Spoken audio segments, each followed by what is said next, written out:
Chapter 137. Your Highness, these people are the subordinates of Miss Xia Luo of the Sorofia family. They have never seen you before, so please forgive them for their lack of etiquette. I see, it's fine. Inside the room, Nuo Ayer, who was following protocol with a surprised expression on her face, subtly moved the chain in her hand behind her back. Anna also stepped forward to block it. Although the two of them didn't cooperate well, it was still a high-standard emergency treatment. However, this kind of cover-up only strengthened Gulacy's suspicions. Well, I've heard about his engagement before, so you can continue. After saying that awkwardly, the blonde girl quickly left the living room.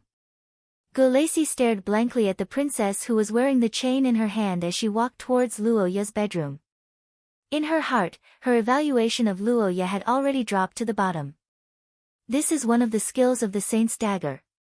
It allows the projection of the princess to visit the young master. They have been good friends ever since they met, and they even write letters to each other every week. Hee hee. After Nuo Ayer left, Anna squeezed out a smile and tried her best to smooth things over. The servants of the Akot family also laughed along. Hearing these words, Gulacy's heart sank to the bottom. Originally, Gulacy thought that the Akot family was trying to enter the core of the theocracy to seize benefits. However, after seeing the situation just now, she felt that it was more likely the other way around. The royal family was secretly controlling the local Akot family and subduing the heir Luoya. Thinking about it this way, it was only natural that they would protect Luoya. The more Gulacy thought about it, the more she felt that this was the case. Although it was only a short time, she had already experienced the demeanor of the heir of the theocracy of Saint Mestre. The strong aura of a leader was obvious to all. It contained both sacredness and aggressiveness. How could such an emperor be conquered by a man? Not to mention a man who had an ambiguous relationship with his sister. After that, it was almost noon. When Gulacy and the others were about to leave, they met a black-haired, golden-eyed young man in the hall. It had to be said that Luoya's appearance had left a deep impression on Gulacy, but after experiencing all kinds of things, she was even more convinced that this young man was a gigolo. Gulacy, who felt that he had seen enough of the truth, didn't want to stay any longer. After more than an hour of discussion, some of them directly bid farewell to Anna. Thank you for your hard work, Miss Gulacy. Not at all. It's my duty to investigate these things. Gulacy waved his hand meaningfully and said goodbye to Anna, who seemed to have heaved a sigh of relief. When he walked out of the courtyard with his men, he saw a few maids drying sheets. Today's sheets are a lot harder to wash. And, there's actually blood. Young master is really too rough with young Mississippi, sho. Someone's coming, don't talk nonsense. Hearing the information revealed in the gossip, Gulacy's face was already numb. She recalled Ai Lizi's unnatural walking posture when he left Luoya's room and shook her head. In her heart, she browsed through the results of her investigation and gradually made a decision. She absolutely couldn't let her beloved young Miss marry into this place. The next night, the gemstone necklace fleet. Before the dining table, Charlotte was completely unmoved by the delicacies meticulously cooked with mountain delicacies. Behind her, Grace, who had rushed back less than half a day ago, had a bitter expression on her face. She could only sigh silently in her heart. Gulacy still remembered that in the afternoon, when she had rushed back, Gulacy had rushed out of the carriage with a rare eagerness to personally welcome her, the previous observer. Unfortunately, Gulacy didn't bring the news she wanted to hear. When the servant girl and the worried but hopeful young lady looked at each other, Gulacy's heart uncontrollably ached.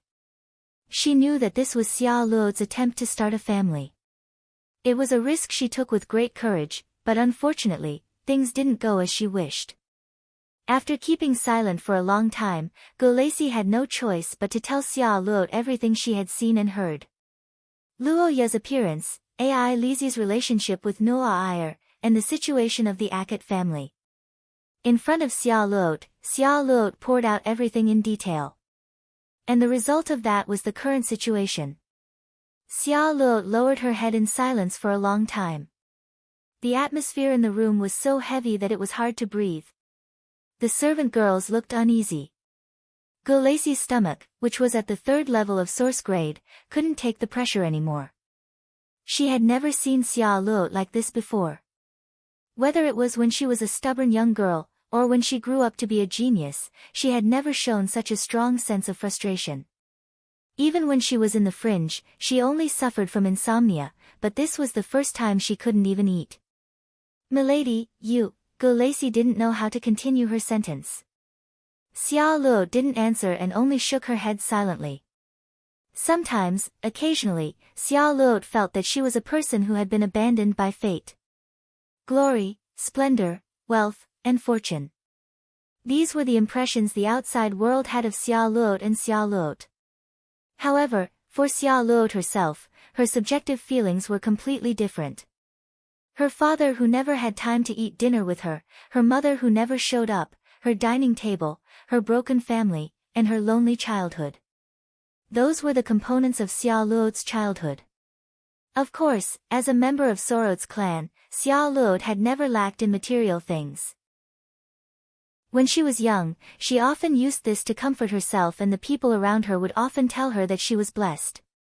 She could afford expensive clothes that ordinary people couldn't even afford with their lifetime savings. She lived in a place that was comparable to the royal palaces of other nations. Her food was meticulously prepared by famous chefs. When she went out, she was accompanied by the best of the best. Therefore, Xia Luo was blessed. And when she heard the people around her say so, she had always believed so. Chapter 138. In the tea room of Akat's house, Luoya glanced at the 2 girls across the table who were obviously not right. His small eyes were full of doubts. What's going on? What's going on today? Luoya, who had just woken up, frowned and began to recall the previous situation. Last night, the silver-haired girl who was supposed to sleep with the boy didn't arrive on time. At first, Luoya thought that his sister was asleep, but when he woke up the next day, he heard that Ai Lizzie had burrowed into his bed again. Perhaps because he had been staying up late to read books recently, Luoya slept unexpectedly well last night. He didn't feel anything at all, and he even had a dream. Luoya couldn't remember what it was, but it seemed to be related to Ai Lizzie. But it should be very satisfying, and he woke up very happy. But since the dream was fulfilled, he naturally slept for a long time. Luoya slept directly until noon, and when he woke up, he was even more shocked. He saw Nu'a-Ayar, and it was a Nu'a-Ayar with a strong curse reaction. It was obvious that Nu'a-Ayar used the skill, Afterglow of the Crown. When he saw Her Royal Highness suddenly enter his room, Luoya was stunned. The skill, Afterglow of the Crown, S projection ability only appeared once every 2 years, and its long cooldown was simply speechless. It could be said that it was quite precious.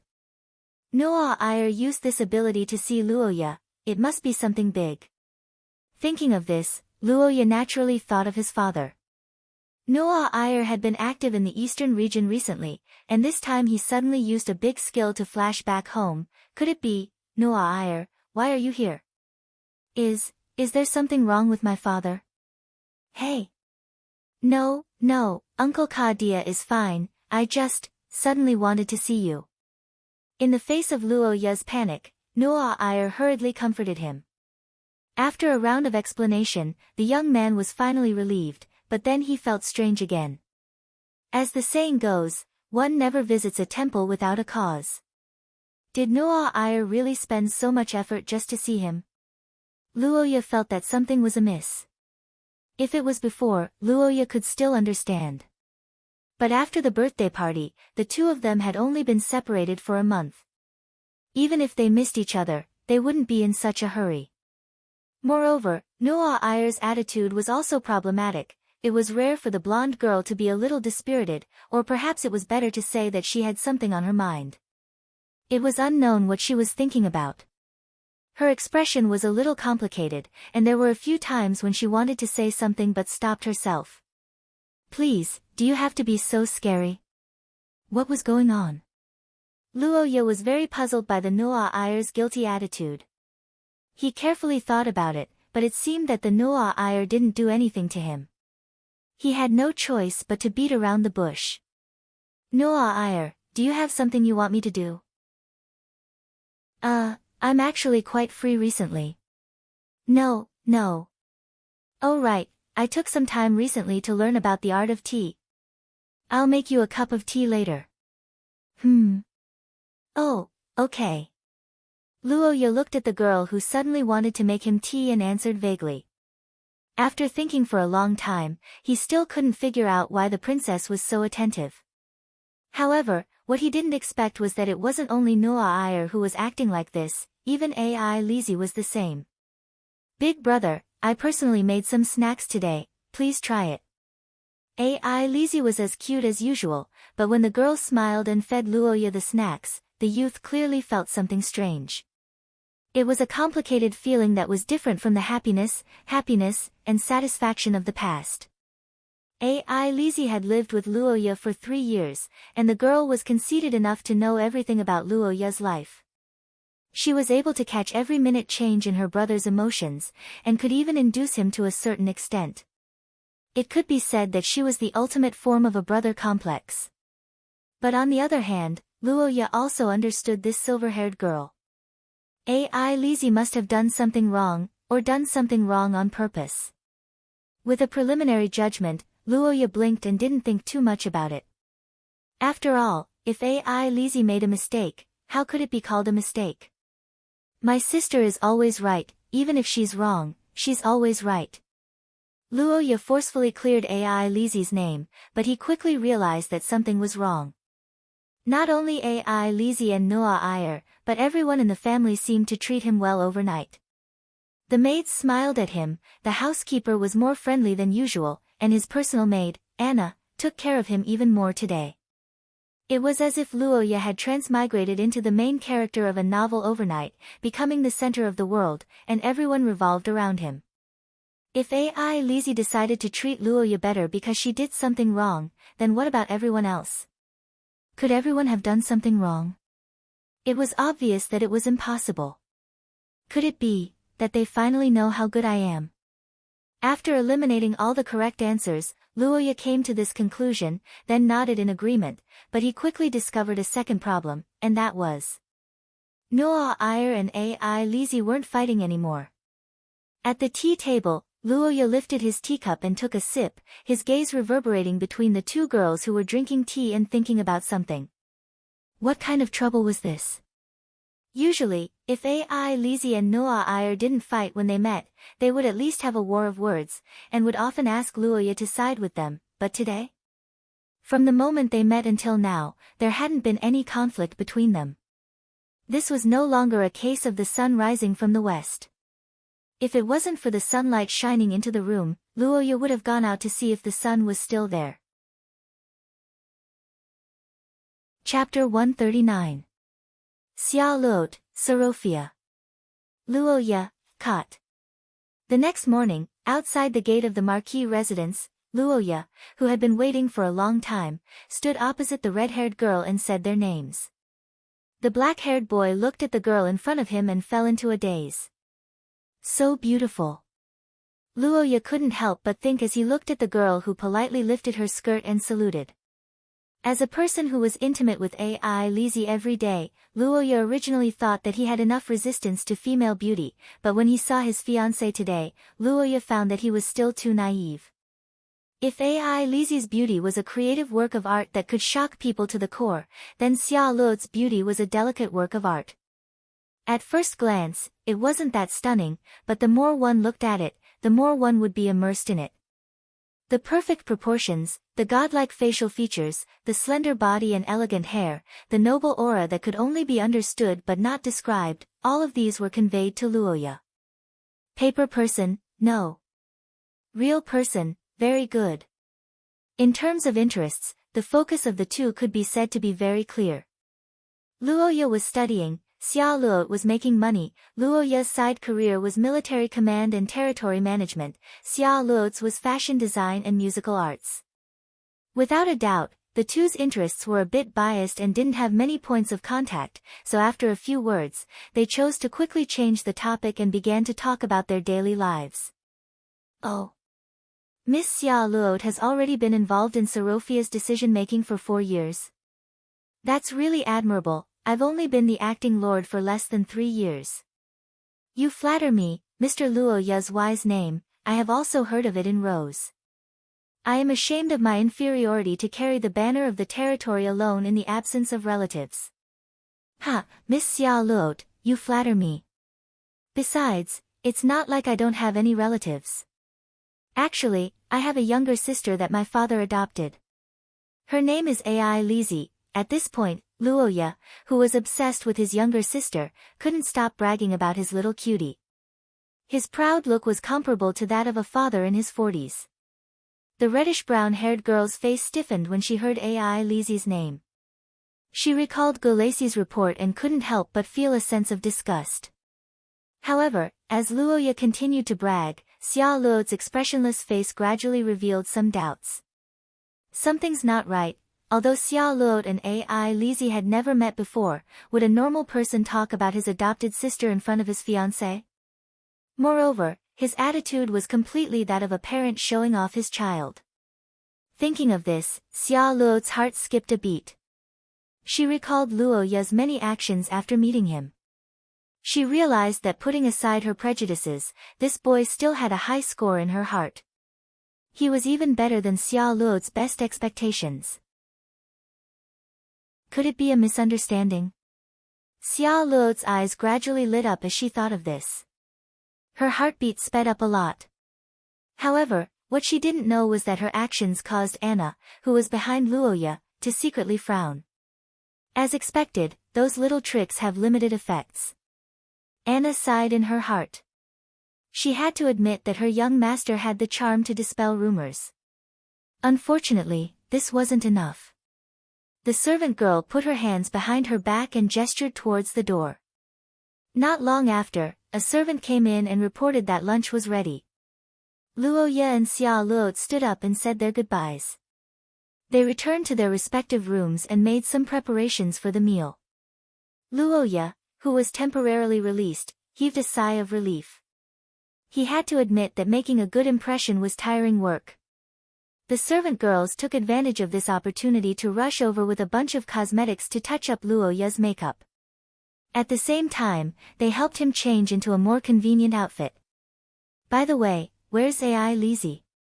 She's in class this morning. We should have lunch together at noon, right? Miss Ai Lizi went out. It seems that she needs to purchase some books. She'll be back at night. I see. After trying on the clothes, Luoya nodded.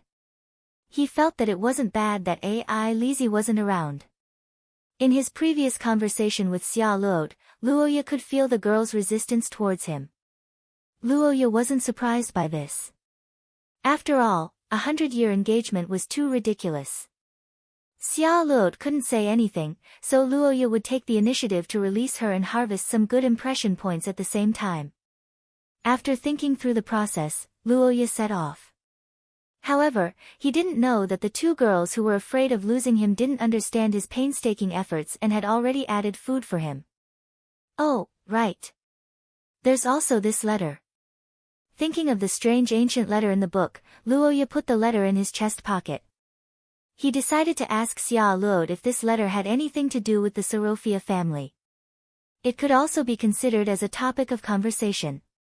The youth walked through the corridor and met up with the girl who had also changed her clothes in the dining hall. Miss Xia Luot, you're so beautiful. Thank you, Mr. Luoya. You're just, the girl who responded to Luoya with a smile suddenly stopped mid-sentence. Luoya blinked strangely. However, what he didn't know was that Xia Luot was looking at his neck in shock. It was the area below the youth's neck near his chest. The originally white area had a pink mark like a butterfly resting on it. It was Ai Lizi's kiss mark. Chapter 140. Uncle Kadia, thank you for your cooperation this time. It's nothing, Your Highness, you're exaggerating. I was just instructing Anna to cooperate. In the eastern front lines of Tark Fortress, Kadia was chatting happily with a blonde girl on top of the city walls. He couldn't help but sigh in his heart. Now that the marriage contract was successfully annulled, Luoya should be safe. The middle-aged Kadia sighed. He felt that this major event that he had been worrying about for a long time could finally be resolved. That's right. Recently, due to Luoya's marriage contract, Kadia hadn't been able to sleep well. This was because this marriage contract that didn't seem like a major event could cause too many variables. To put it simply, it was too late. If it was 3 years ago, Kadia would have approved of this marriage contract that would last for 100 years. After all, Sorofia's conditions were indeed good. Kadia had also heard of Xia Luo's reputation. She was a good child. However, the problem was that she was late by 3 years, and too many things had happened in the past 3 years. In these 3 years, Ai Lizi entered the Akat family and became an inseparable brother and sister with Luoya. For some unknown reason, Noa Ayer had a special liking for Luoya and even became his protector. And no matter if it was Ai Lizi or Noa Ayer, they were both Shia's top extraordinary geniuses. And from the perspective of benefits, Ai Lizi was able to stabilize the Akat family's foundation and obey Luoya almost unconditionally. Noa Ayer was able to provide powerful political resources and protect Luoya as her own responsibility. One was in the family, while the other was in the country. These two girls were both irreplaceable. No matter who won, Kadia wouldn't have to worry. However, Xia Luo wasn't the same. No matter how strong Sorofia was, Xia Luo represented, they were still an external force. To be precise, they were a foreign force.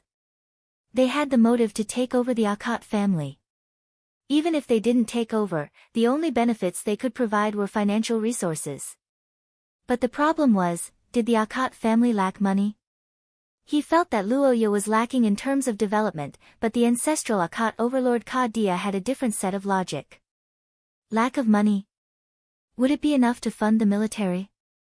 Enough? Oh, then it's fine. Kadia had never felt that Akat was short of money, especially since Luoya seemed to be doing well recently. Didn't that mean that they were not short of money? Stability was the most important thing. Money was secondary. Besides, Ai Lizi and Noa Ayer were free to fall in love on a first-come first-served basis. Why should they give way to a marriage contract that was made for the sake of profits 100 years ago? Kadia already had a stomachache when facing two transcendent geniuses. What would happen if there were 3 of them? Don't come home one day and find that your son is gone. I take back what I said about marrying more. Don't fucking mess with these girls again. Daddy is scared. Kadia was frightened by Luoya's situation, but he felt that his son was a little strange. He didn't do anything at all, so how could he make Ai Lizi and Noa Ayer fall in love with each other? Kadia couldn't understand, so he decided not to look at it. This time, he directly instructed Anna to take drastic measures. He didn't want Luoya's children to fall in love with him the moment they met. That would be fun. Of course, there was also the possibility that Luoya would fall in love with other people because of his beauty. That would be a little too much. Scumbags had their risks, so don't enter this line of work. As for reputation, don't worry, it's just a little bit of injustice. Kadia would come forward to clarify the matter. Ai Lizi was young, so she could be blamed for the prank. Noa Ayer's dog leash was even more ridiculous. In 2 days, the princess would walk the dog with him and have a heart-to-heart talk. How could you blame others for thinking the wrong way? It was impossible for Sorofia to go on a blind date again. As for the aftermath, Kadia had already written an apology letter to Luoya. He just had to wait for the engagement to be cancelled before sending it back. As for Ai Lizi and Noa Ayer, the 2 accomplices, it seemed like they wanted to give Luoya a lot of benefits. Kadia didn't care about this. He was old and didn't know how to think. Looking at the situation, this matter should be settled. After listening to Noa Ayer's report, Ka Dia breathed a sigh of relief. He felt that things were settled, but was that really the case? If there was a fortune teller here, he would probably shake his head and tell this marquis an old saying. When the wind of fate blows, it is already difficult to stop. Xia Luo felt that the top of her head was a little heavy. In a special meeting, as the heir of an ancient family, no matter how lustful he was, he shouldn't do that kind of thing during his first meeting with his fiancée, right? Was it with the princess? Or the adopted sister of a mistress in a golden house? Or was it more like a servant or a woman? Xia Luo didn't know about this and didn't want to care about it. But at least when they met, Luoya shouldn't have left such a trace. Even if he was lying, he should have lied from the beginning to the end, right? Xia Luo was very familiar with the nobles' marriage in name only and their unfaithfulness. But in front of the person in question, it was the first time Xia Luo had seen someone cheating on her in such an open manner. I wanted to talk more, but it seems like there's no need to continue. Chapter 141. What are you looking at? Disperse. You, what are you laughing at? Your face looks like a chrysanthemum. Don't laugh. On the first day of his meeting with Xia Luo, Luoya had a hard time eating lunch. He felt like his stomach was going to hurt. Damn, why is it so shameful? I feel like I'm going to die. When the black-haired teenager looked at the chef who was explaining the fish steak in detail with a smile on his face and listened to the musician who came from afar from Lorraine perform with a smirk on his face, he could always recall the moment when he was standing in the middle of the room and being stared at by everyone. That stinking woman. How could he just leave me behind like this? This is too much of a trap. That's right. Although Luoya wanted to erase Xia Luo's public execution from his mind and firmly lock it in the trash heap of his dark history, everything became very difficult because of Xia Luo's escape. Why does the empty chair opposite me feel so mocking? Ah, don't let me remember. Roha gnashed his teeth as he ate, he was going crazy from time to time. Under the eyes of nearly 100 people, he forcefully used his bloodline ability to embarrass himself 3 times. Xia Luo's performance made the youth's head hurt. Even if the people present were his own people, Luoya couldn't stand it, especially when they stared at Luoya with strange smiles. It's an attack. It must be a substitute attack. The overheated Luoya forced himself not to run away like Xia Luo, but even so, he was a little numb. At the same time, he was also puzzled. That is, what's going on with that deceptive divination? After drinking a mouthful of cold honey wine, Luoya exhaled a long breath and began to think about how to deal with the current situation.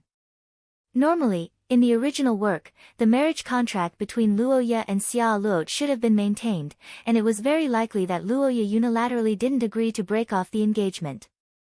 Then, if he wanted to remove this flag, Luoya should have peacefully gotten rid of this century-old trouble. But now, Xia Luo's operation was like chopping wires with a kitchen knife.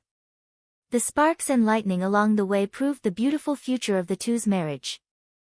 Luoya was stunned by this reverse operation. He had never seen such a scene before. She did want to break off the engagement at first, but the result. Luoya scratched his head and felt that it was really too difficult. With his good hand, Xia Luo didn't even need to cooperate, but now?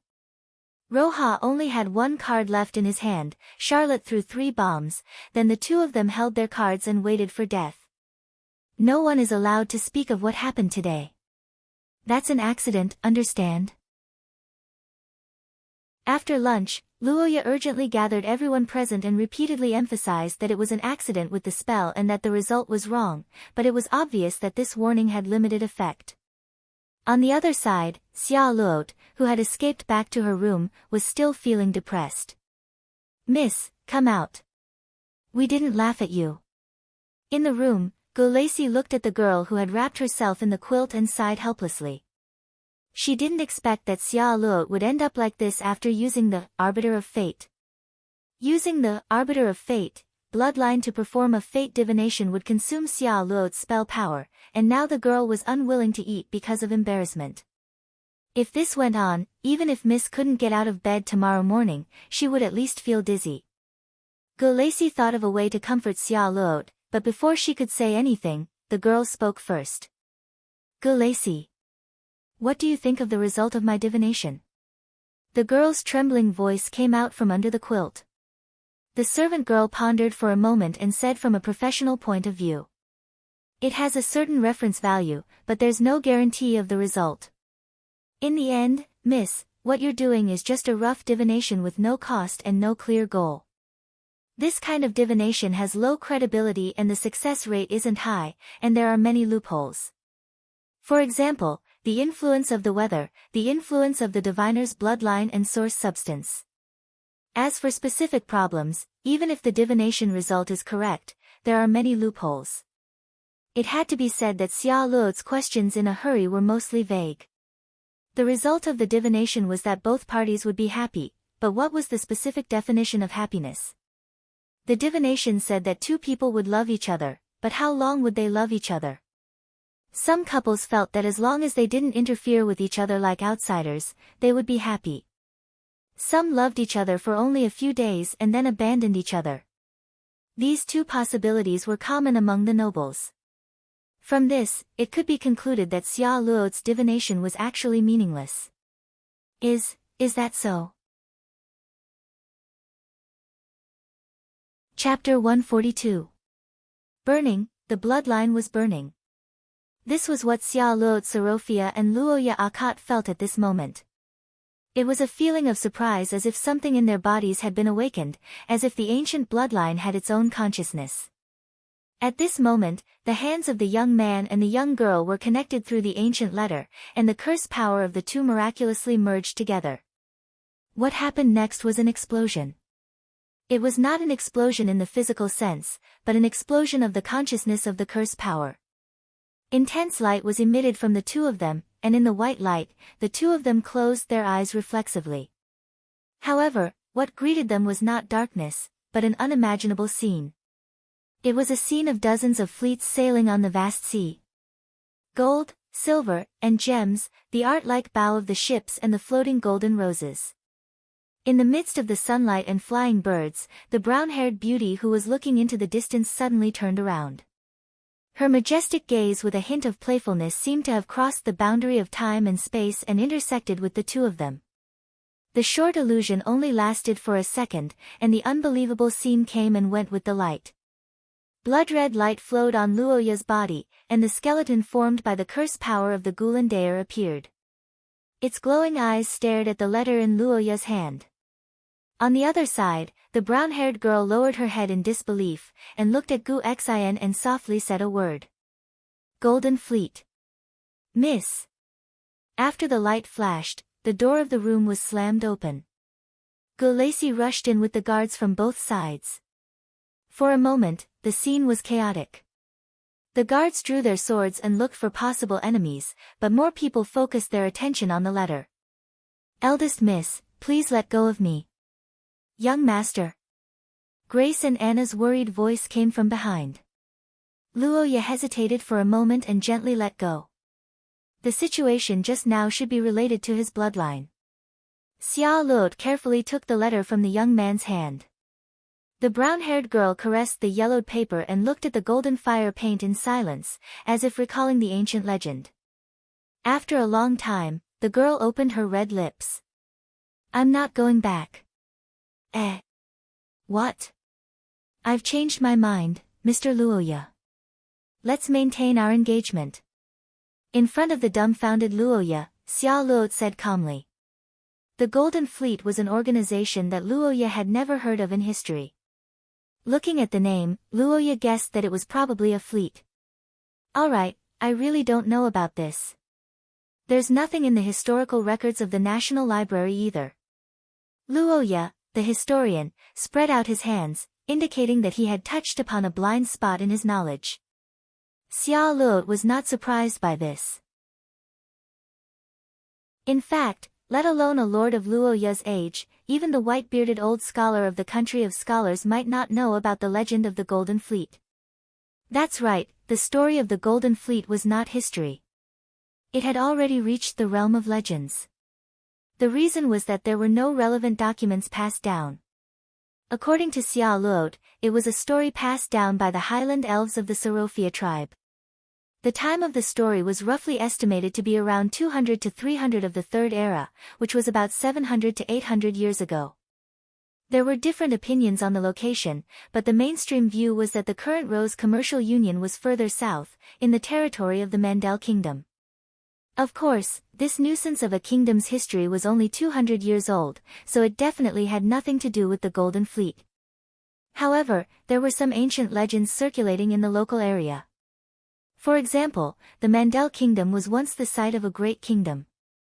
From time to time, there were some strange items unearthed, but the overall value was not high, so the country did not pay much attention to it.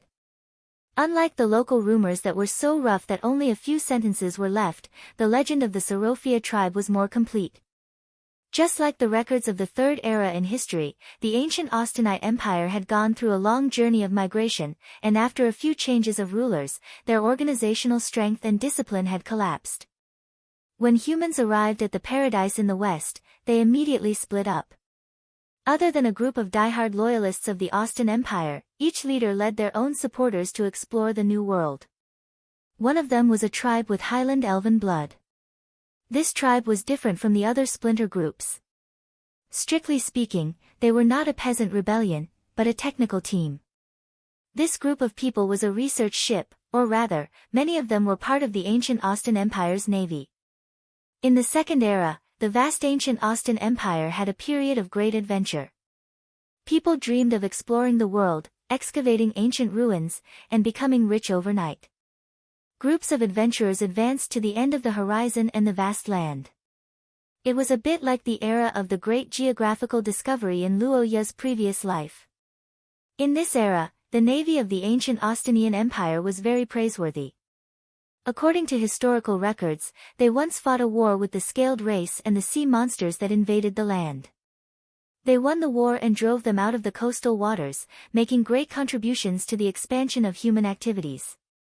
Although Luo Ye did not know the combat power of the scaled race and the sea monsters, he could understand that they were probably very fierce since they were an ancient race.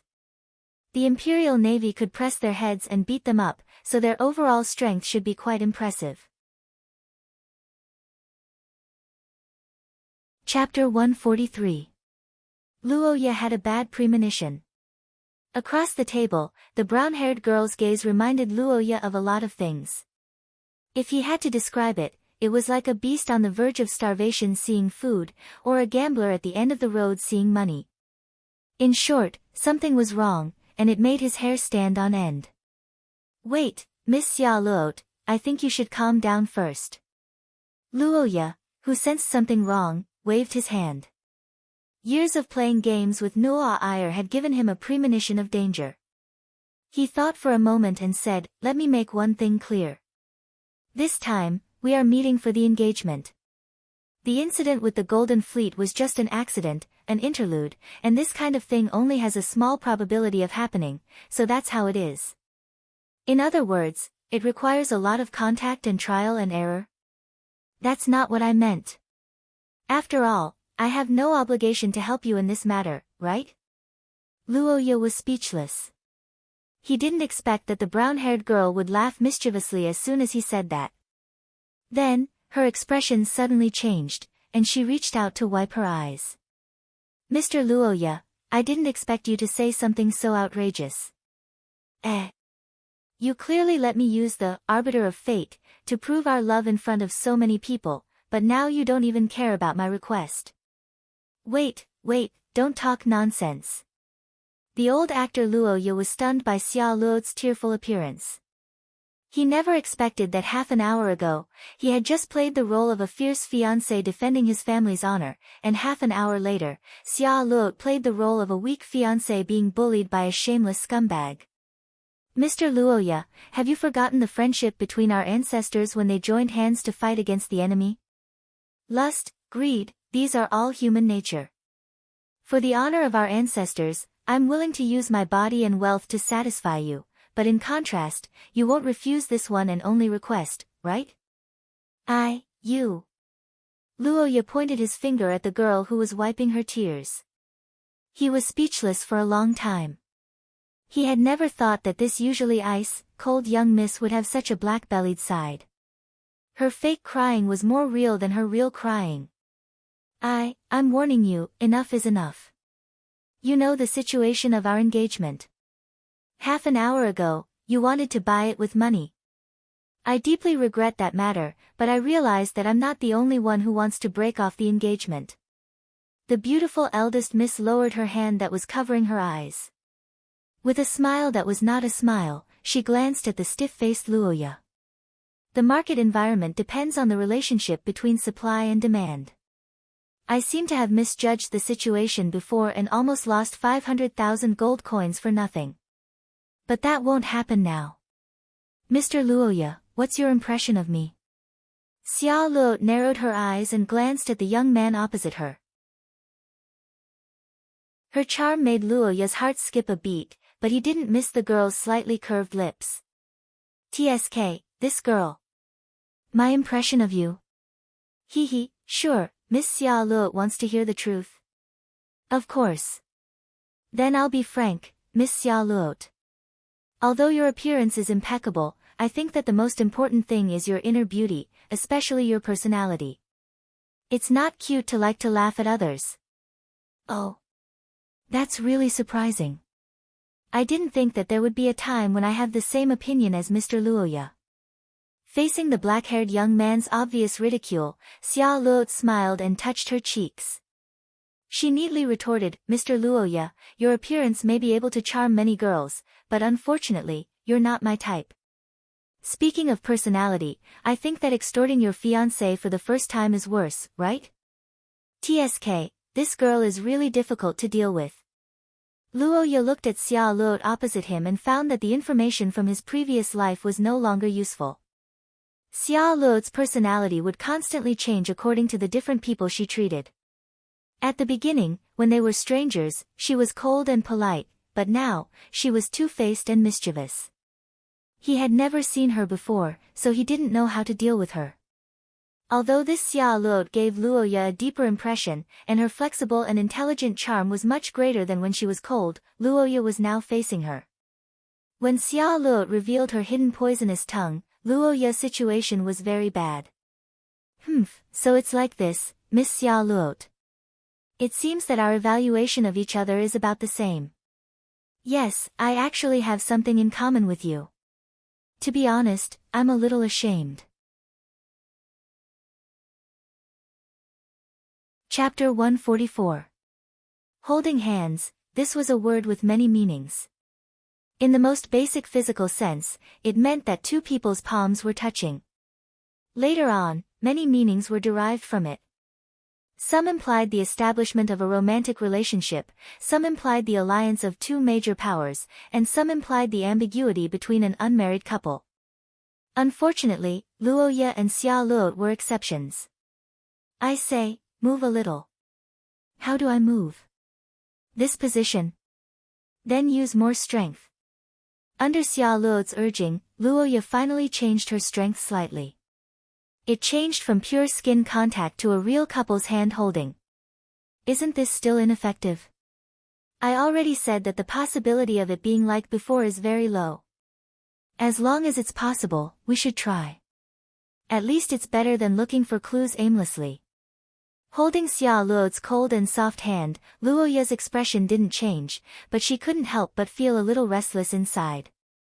Putting her personality aside, Xia Luo's body was truly exquisite. This kind of perfection didn't only satisfy the visual sense, but also the sense of touch and smell. Her skin was smooth and soft, just like the silk fabric in clothes. If one got close to her, they would smell a natural and gentle fragrance. Standing next to Xia Luo, who was the standard pure and unsullied young mistress, to be honest, it was quite alluring. Luoya complained, but her body was honestly enjoying it. On the other hand, Xia Luo was in a different situation. Currently, the young girl was lowering her head and thinking about her next plan. As expected, I still need to have deeper contact with her. Xia Luo recalled the various divination and prophecy spells that she had learned. She couldn't help but admit that the level of two holding hands was too low. In the oldest records, in order to obtain spirit vision, the spellcasters even had to drink the blood of their target. Of course, this method was too primitive and barbaric. Xia Luo firmly rejected it, but she could still do it if it was just a little more intimate. Hug me. What? Hug me. This way, the bloodline fluctuations should be stronger. 2,000 gold coins, hurry up.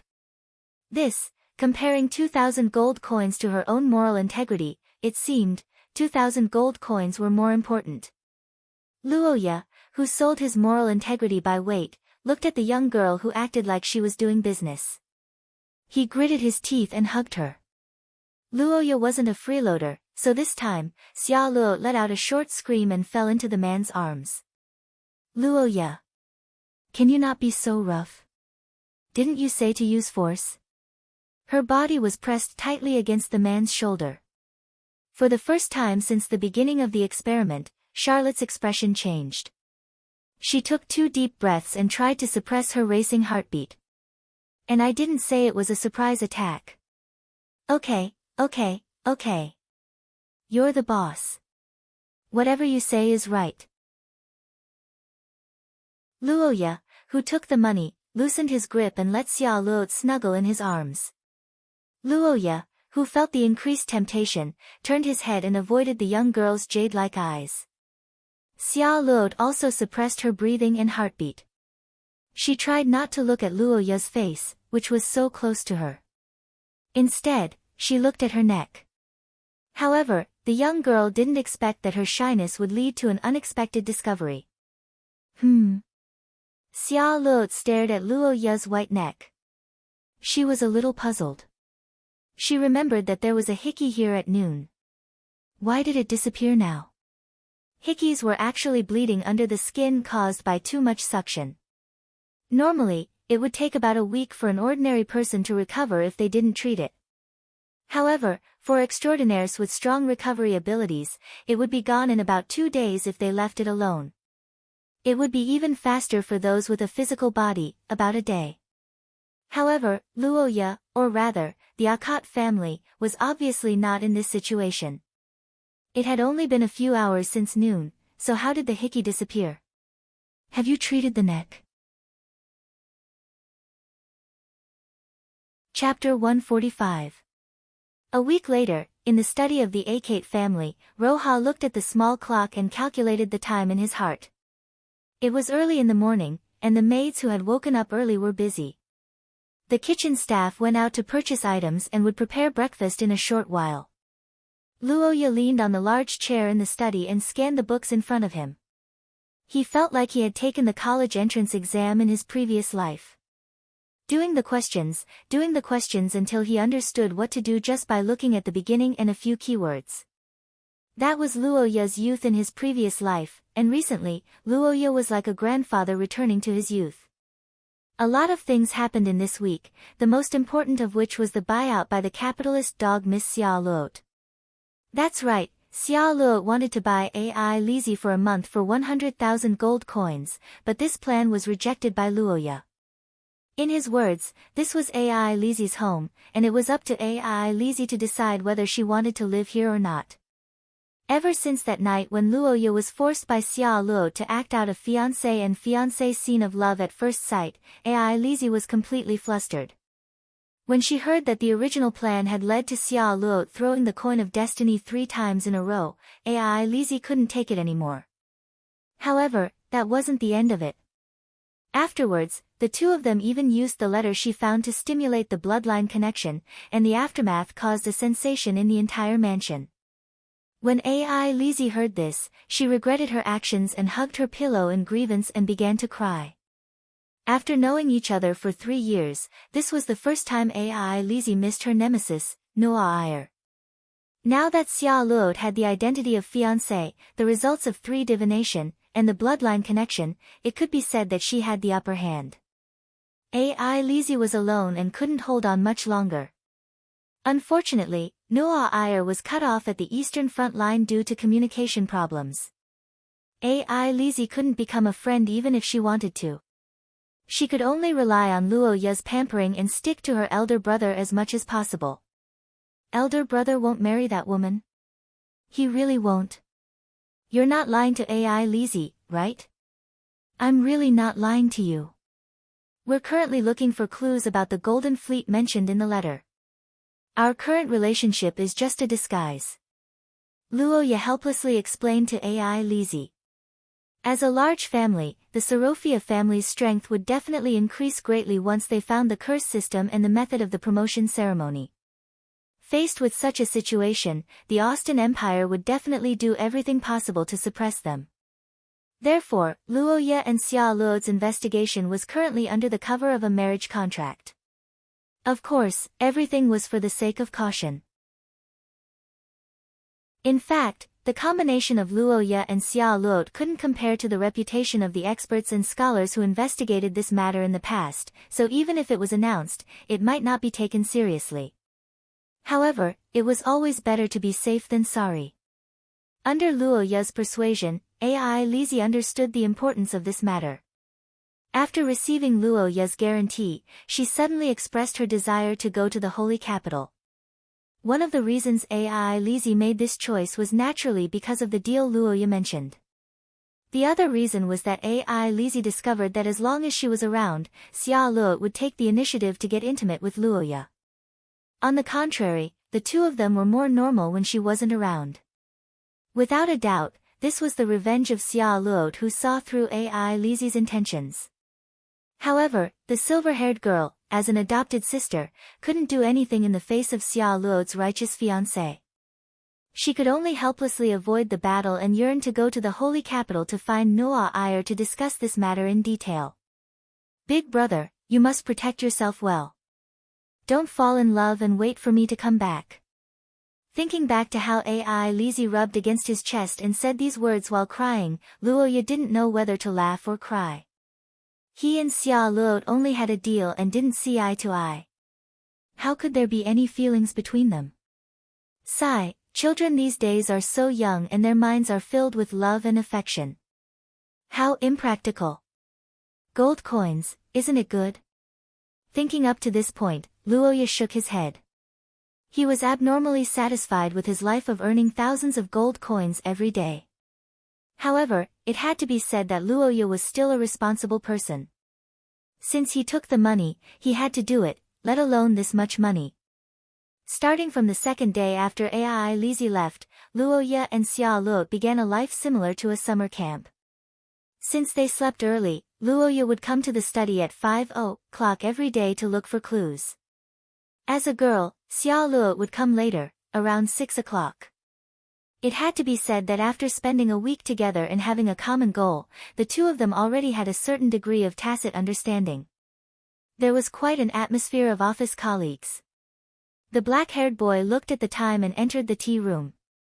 He took 3 spoonfuls of high-quality Shigong tea and poured it into a tea net. After the water boiled for about 3 minutes, he washed the tea and poured it.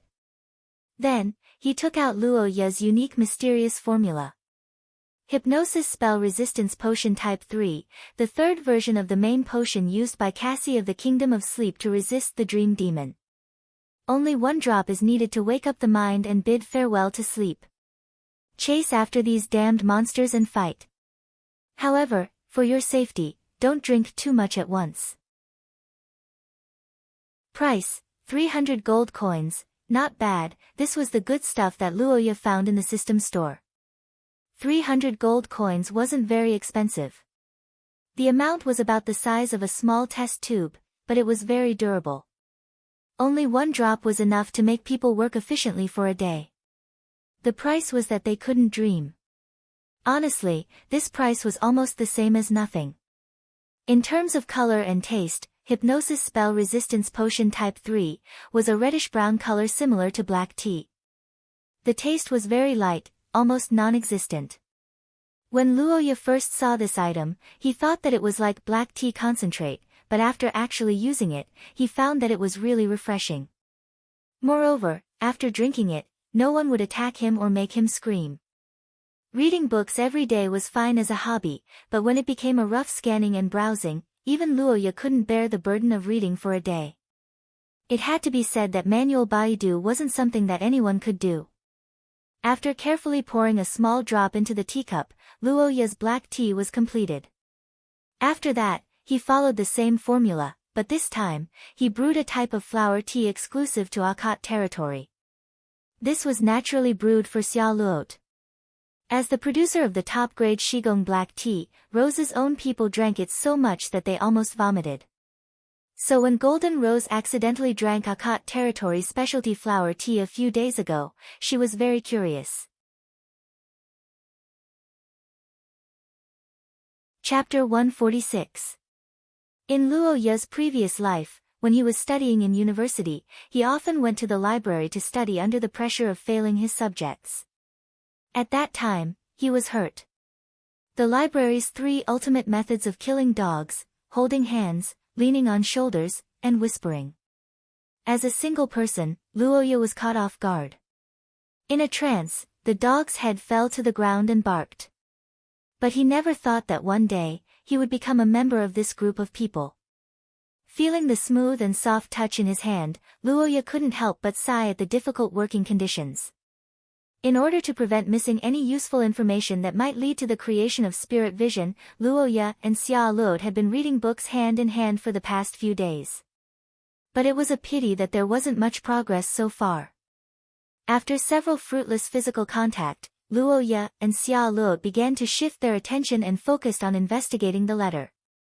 As the content of the letter was too short, the two of them only found 2 entry points after flipping through it a few times. The first was naturally the location in the letter, Twin Horn Harbor. Luoya wasn't clear about the location of the Twin Horn Harbor. The only thing he knew was that it wasn't in the territory of Akot territory.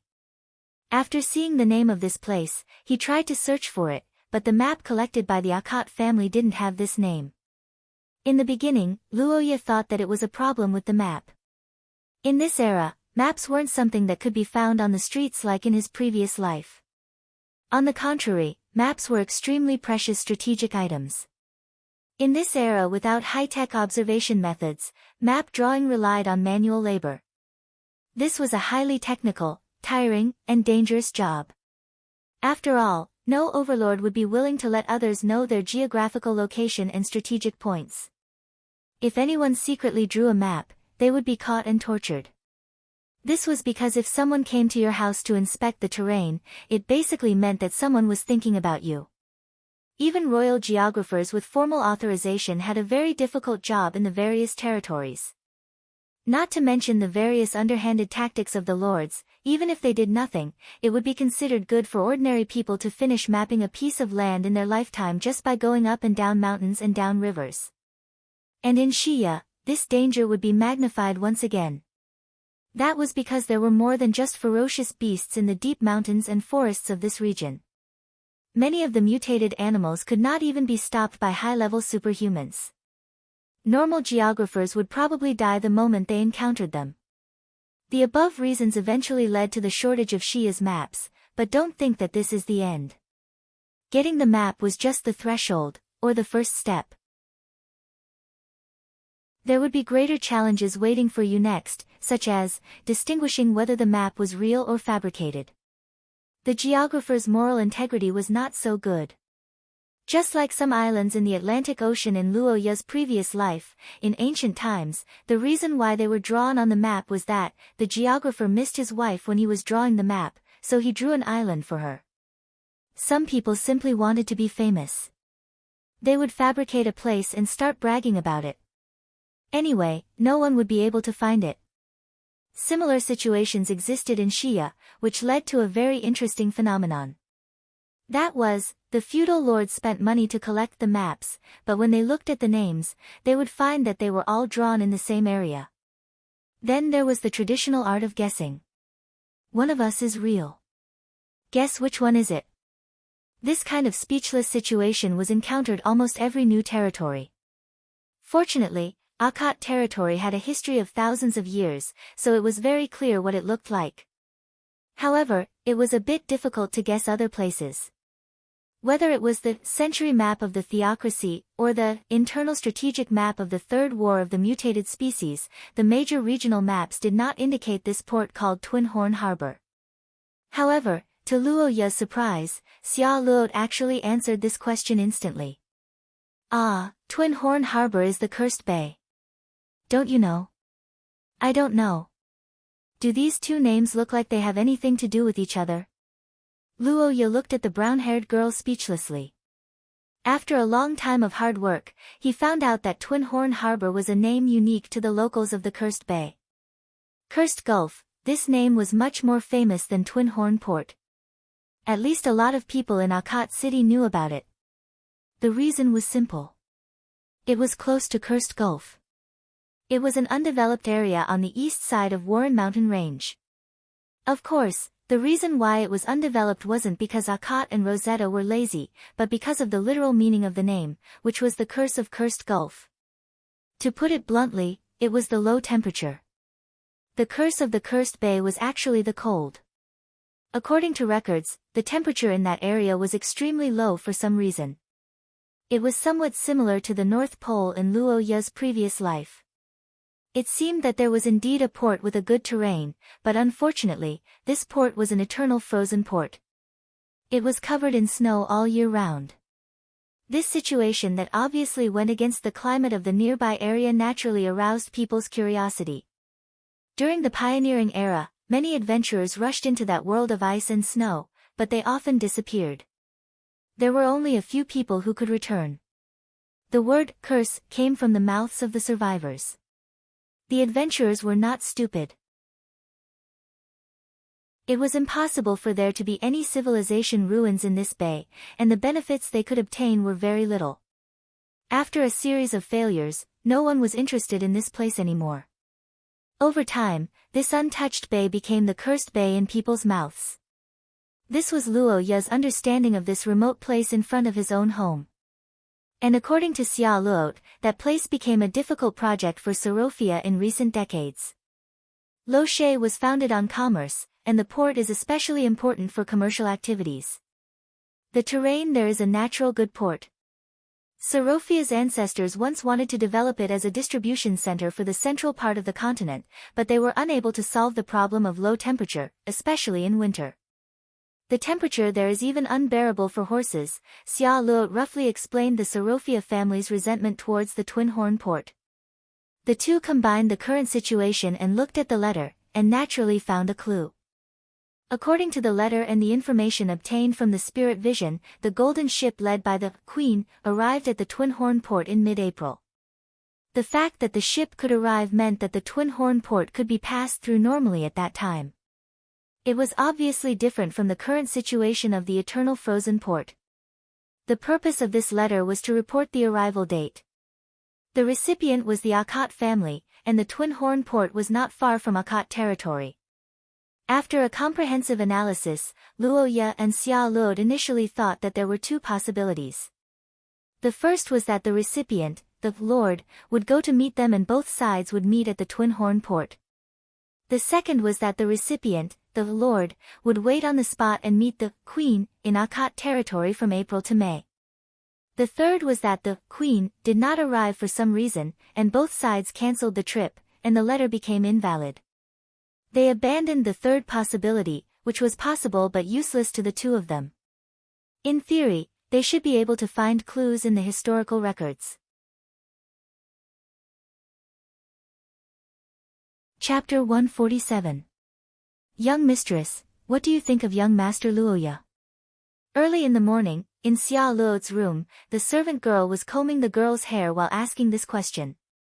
Hearing Gulaci's question, Xia Luo was stunned for a moment before replying the same way she did a few days ago. Of course it's to disguise our relationship as an engaged couple. Didn't I tell you before? Disguise? The black-haired servant girl muttered to herself after hearing Xia Luo's answer. She couldn't help but feel that something was amiss.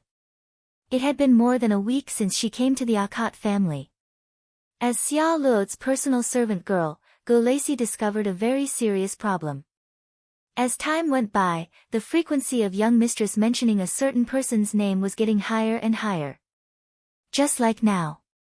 That guy Luo Ya's ancient Austin language is beyond imagination.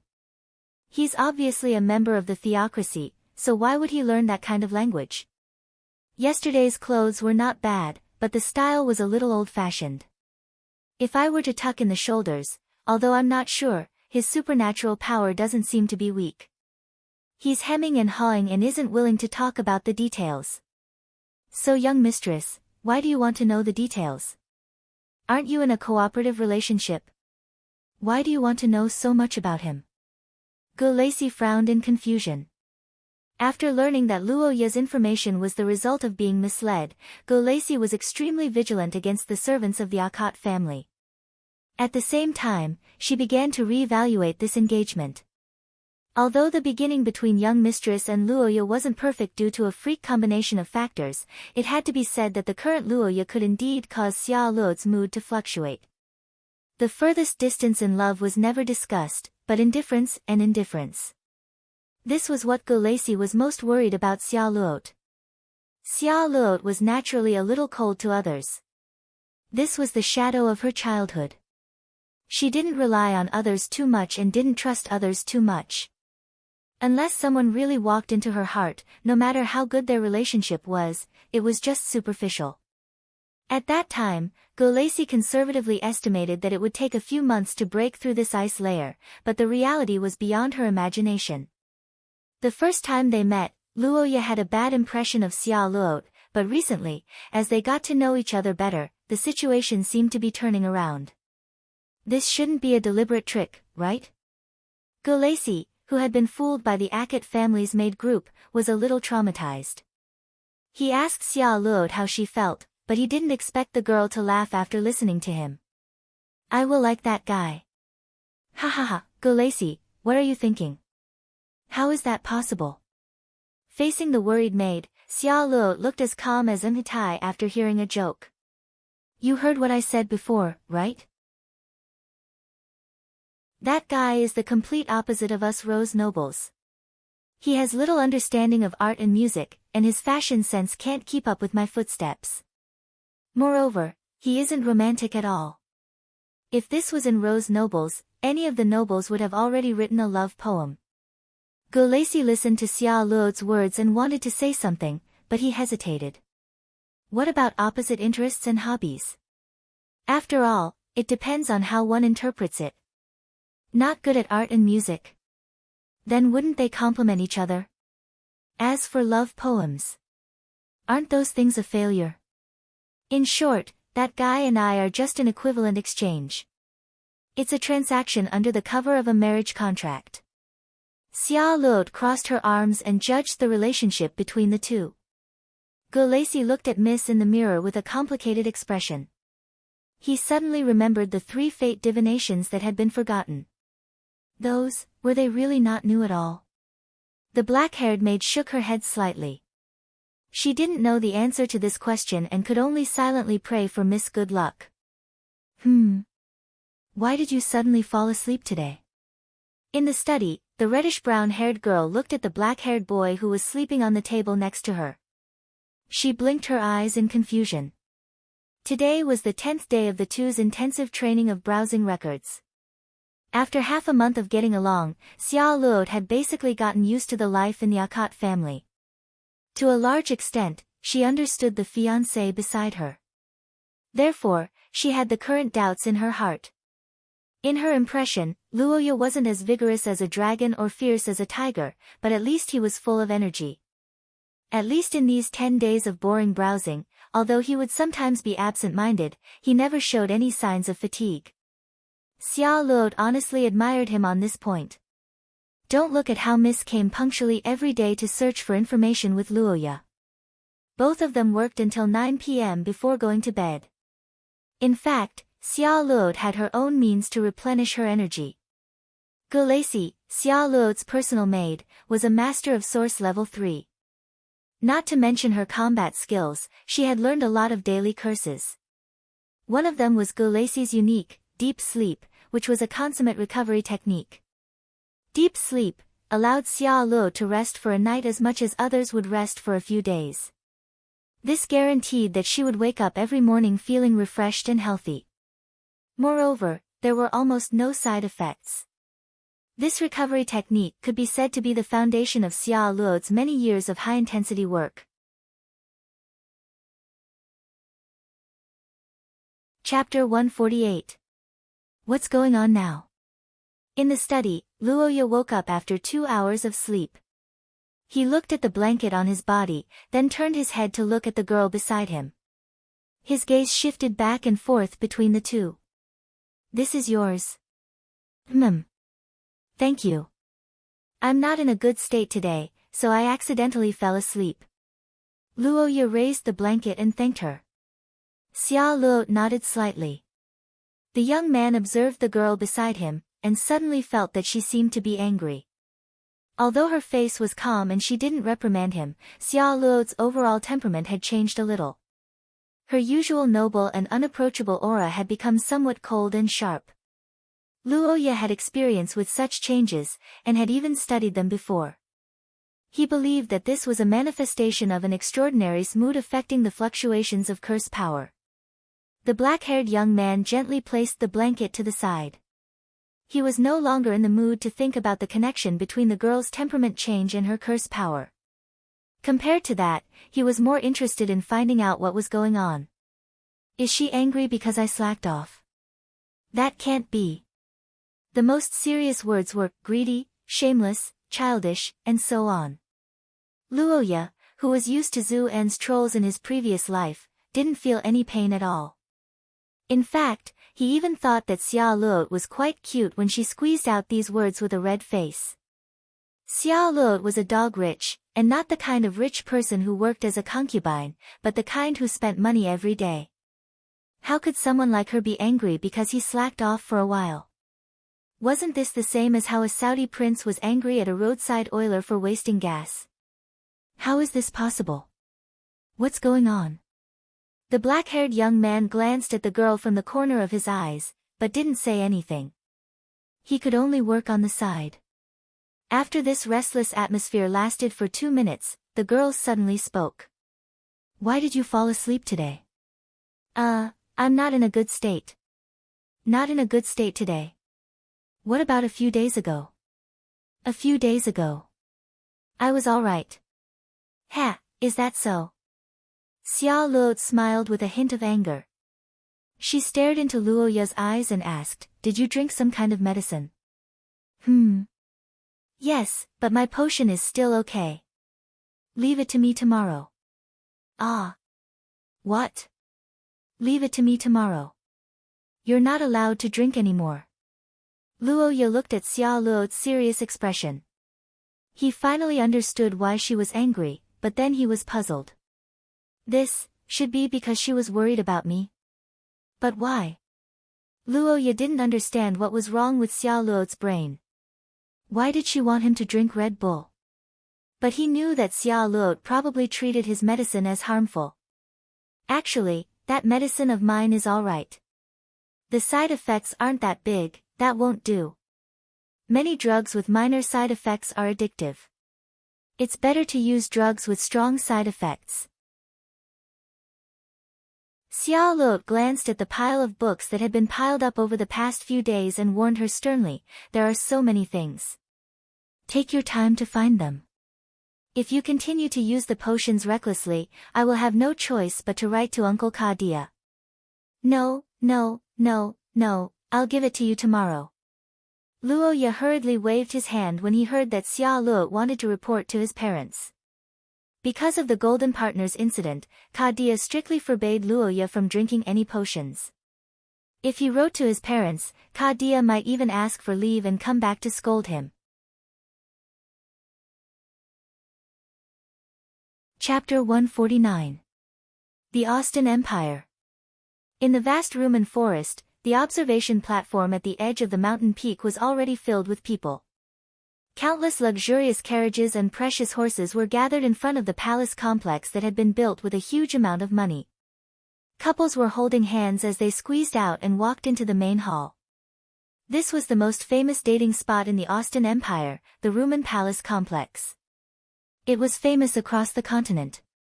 Every February, countless couples would gather in this palace that had hundreds of years of history, overlooking the thousands of miles of mountains and rivers of the Rumen forest, as well as the butterflies. Indeed, this was a sacred place to see butterflies. The weather in the Rumen forest was hot and rainy, and there was no snow all year round. Every February, a butterfly called the luminous butterfly would lay eggs here, and after a few months of incubation, it would transform into a beautiful queen of the night. This kind of mythical butterfly was just like its name. It would emit light in the dark, and the brightest one would be the leader of the group. It was definitely pleasing to the eye, but the reason why butterflies and couples were related was because of the Austen Empire's stories and propaganda. Legend had it that a few hundred years ago, the Austen Empire's emperor, Charles II, had proposed to the queen of the Rona dynasty, who was quite powerful at the time. The queen did not want to agree, so she said that she wanted to see the most beautiful thing. Charles was not prepared at that time, and he picked up a luminous butterfly egg on the ground. Under the catalysis of his curse, the butterfly hatched into a luminous butterfly leader, shocking everyone present. The queen's attitude changed when she saw this, and she felt that the two were fated to be husband and wife, so she agreed to the proposal. The Rona dynasty was then merged into the Austen Empire's territory, making the empire more prosperous and powerful. The above was the legend passed down in the Austen Empire, and it could basically be seen as an exaggeration. Luoya felt that the story of this legend was not bad, but as for its authenticity, he could not help but laugh. Although he had not seen any historical records and could not tell if the story was true or false, with the character of the little tyrant, the Austen Empire, if the proposal failed, the next step would be to use force. After all, which king of a small country would agree to a big country annexing a small one? Wouldn't that be retarded? Ignoring the truth and being cruel. The Austen Empire's skin is still so thick. I understand. After all, they have unified a big country, and the marriages of the neighboring countries should be unified. As for the Austen Empire, everyone who knows. Pooh. Listening to Luoya's sarcasm, Xia Luo could not help but laugh. One of them was born in France, while the other was born in the theocracy. Their families had been anti-Arab fighters for generations, so they got along quite well in this respect. But it has to be said that although the legend was nonsense in their ears, it was because Roja and Charlotte looked at it from a political point of view. In the market of men and women, this legend has a large audience. Ever since the legend became popular, more and more couples came to the edge of the forest to hatch the eggs of the luminous butterfly to express their love to their loved ones. After hundreds of years of publicity, the forest had become a world-renowned love sanctuary.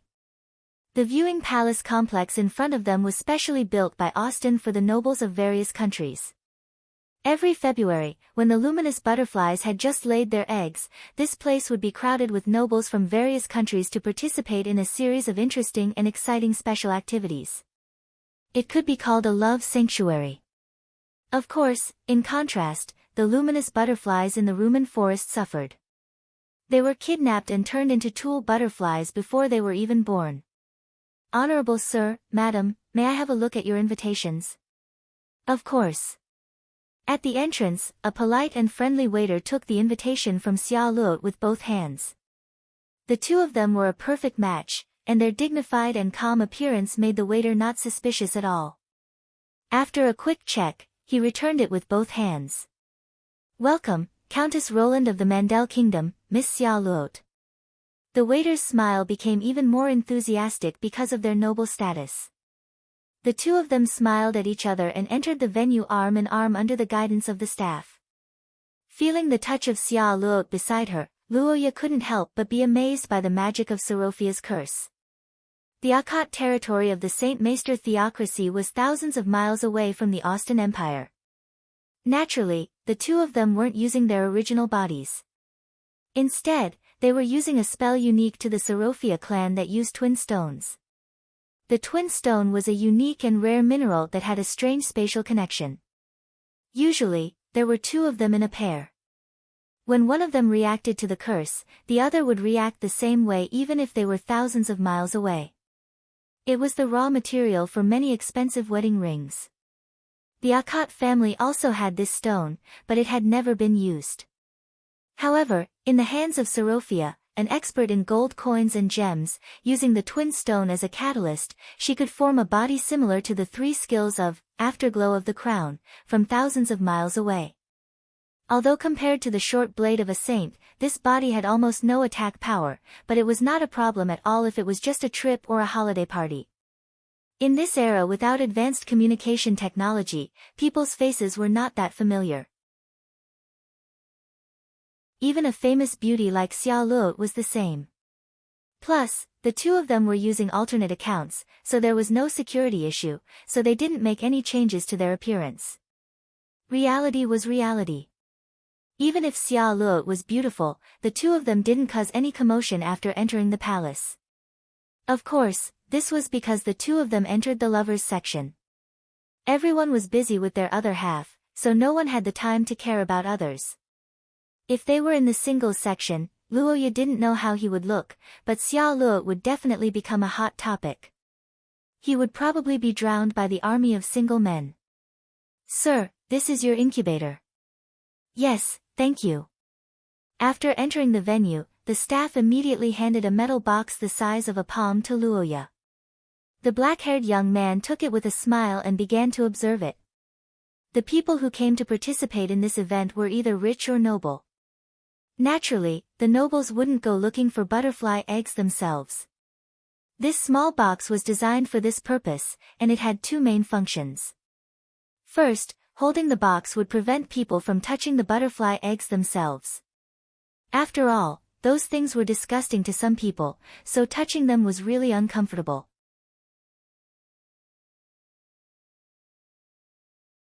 Chapter 150. When Xiao Luo casually said this sentence, Luoya was speechless for the first time. He stared blankly at the woman in the blue dress who was talking and laughing with the man and the expressionless Xiao Luo. For a moment, his mind went blank. If she was Xiao Luo's mother, then who was he? Luoya looked at the blonde man who was talking to his mother-in-law in name and his face stiffened. As the marriage partner, Luoya had naturally seen Xiao Luo's family records. He had seen the portraits of the girl's family. Xiao Luo's biological father, Bruce, was a brown-haired muscular man.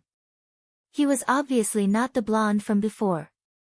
Most importantly, the information did not say that Xiao Luo's parents were divorced.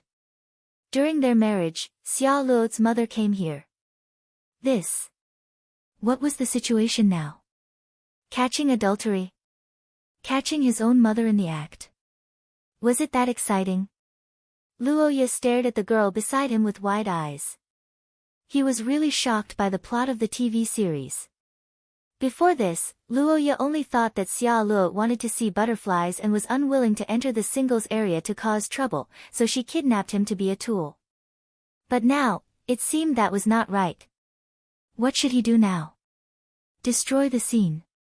That shouldn't be the case. It was impossible.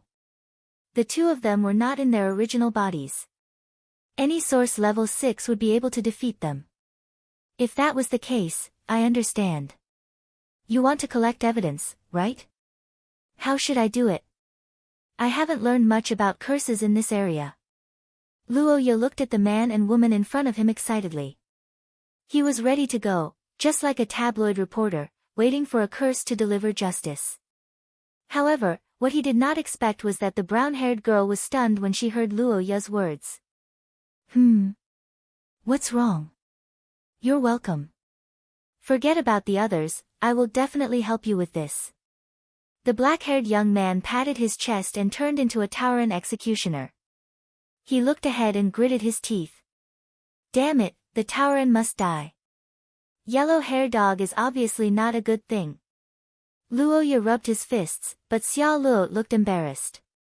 She wanted to say something but stopped several times. In the end, she forced a smile on her face. Thank you, Luoya, but, forget it. Xiao Luo smiled sadly and turned to look ahead. You misunderstood. I'm not here to do anything. I just want to see her. Take a look. The last time I saw her was 5 years ago. Luo Ye's eyes widened when she heard Xia Luo's words. The girl pondered for a while before finally downplaying her situation. It was a story that Luo Ye could not find any trace of in the information, and it was also a narrative that made him unable to calm down for a long time after listening to it. To be honest, Xia Luo's situation was a little beyond his imagination. Xia Luo's mother, Adela Milton, was the second daughter of Duke Milton of the Austen Empire. This family was a big family with a long history, originating from the ancient Austen Empire in the Second Era. Strictly speaking, their heritage was longer than Luo Ye's Akate family. With such a long history, their power was naturally not to be underestimated. In fact, in the beginning of the Third Era when humans migrated to the West, the Milton family was in the position of manager. What happened next was well known. After arriving at the New World, the internal conflicts that had been hidden in the human team erupted. The ancient Austen Empire fell apart. For a time, there were many factions, and everyone went their own way. Milton was a stubborn conservative at that time. As a vested interest, he was unwilling to recognize any organization that escaped from his control. Milton and several other big families of the ancient Austen Empire were the foundation of the establishment of the Austen Empire. In order to highlight their own orthodoxy, this group of remnants of the ancient Austen Empire came up with the famous orthodox bloodline theory. The orthodox bloodline theory could be summarized as the theory that except for the Austen Empire, everyone was unruly. This theory was based on history and touted the bloodline of the ancient Austen nobles as noble bloodlines. They were superior bloodlines that should dominate other countries. The citizens of the Austen Empire were Shia's first-class citizens, and the other countries were at most second-class citizens. This theory greatly condensed the power of the Austen Empire for a certain period of time, causing it to annex the surrounding countries after its reconstruction, and its territory continued to expand. In the eyes of the Austen Empire, their war was just and righteous, and it was a punishment for those who violated it. The land that they conquered was not an invasion, but a return. The orthodox bloodline theory was the root of the Austen Empire's arrogance. After becoming a big country, it became even more popular among the people. Among them, the extremists even advocated marriage between the nobles to prevent the noble bloodline from flowing out. Xia Luo's mother, Adelisa, was a beneficiary and believer of the extreme bloodline theory. More than 10 years ago, in order to improve the relationship with the Austen Empire, Rothschild strongly supported the moderate Milton family. Adelisa, as the representative of the Union, married the president of the Rothschild Union, Bruce. This was the background of Xia Luo's family, a castle in the sky without a trace of romance and freedom. It was completely driven by profit, and there were only results. Luo Ye once heard a saying in his previous life, when a marriage collapses, the weaker one will be hurt more. This saying was perfectly replicated in Xia Luo. Adelisa abandoned Xia Luo. In the eyes of this bigoted woman, Xia Luo was unclean and had insulted the noble bloodline of the Milton family. Her existence was a stain on her.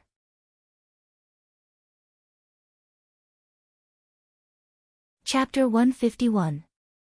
What kind of person could be called beautiful and noble? Perhaps this question was too complicated. What was the object of beauty? Where did the concept of nobility come from? Luo Ye did not have the ability to analyze this question from a philosophical point of view, but he at least knew one thing. That was, the values of an ordinary person could not be more normal. If there was anything that could be called a mother's beauty, then perhaps it was the gentle smile she revealed when she stroked her child's head. If there was anything that could be called a woman's nobility, then it was the shining quality and thought that was deeply embedded in their bones. A beautiful face that was meticulously groomed, a self-constructed identity that was superior to others, these things were like bubbles that popped in the face of true beauty and nobility. When the wind of time and era blew, everything would be replaced with the real.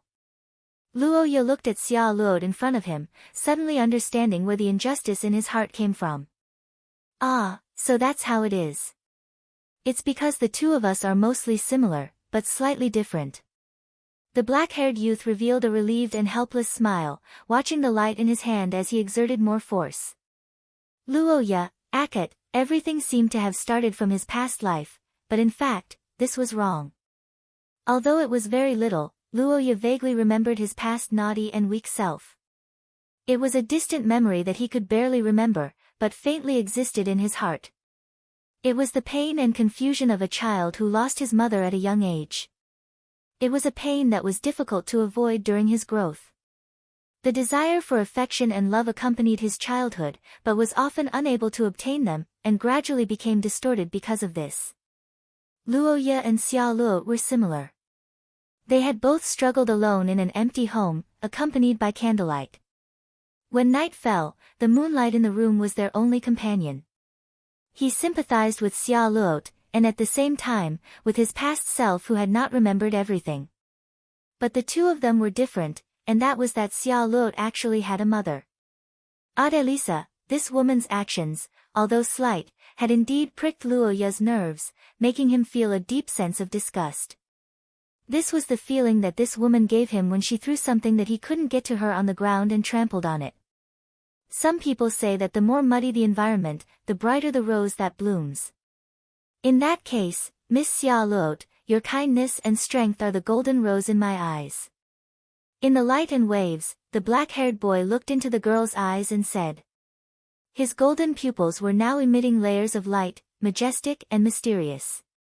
The crimson power of the spell was like a flame rolling and multiplying endlessly.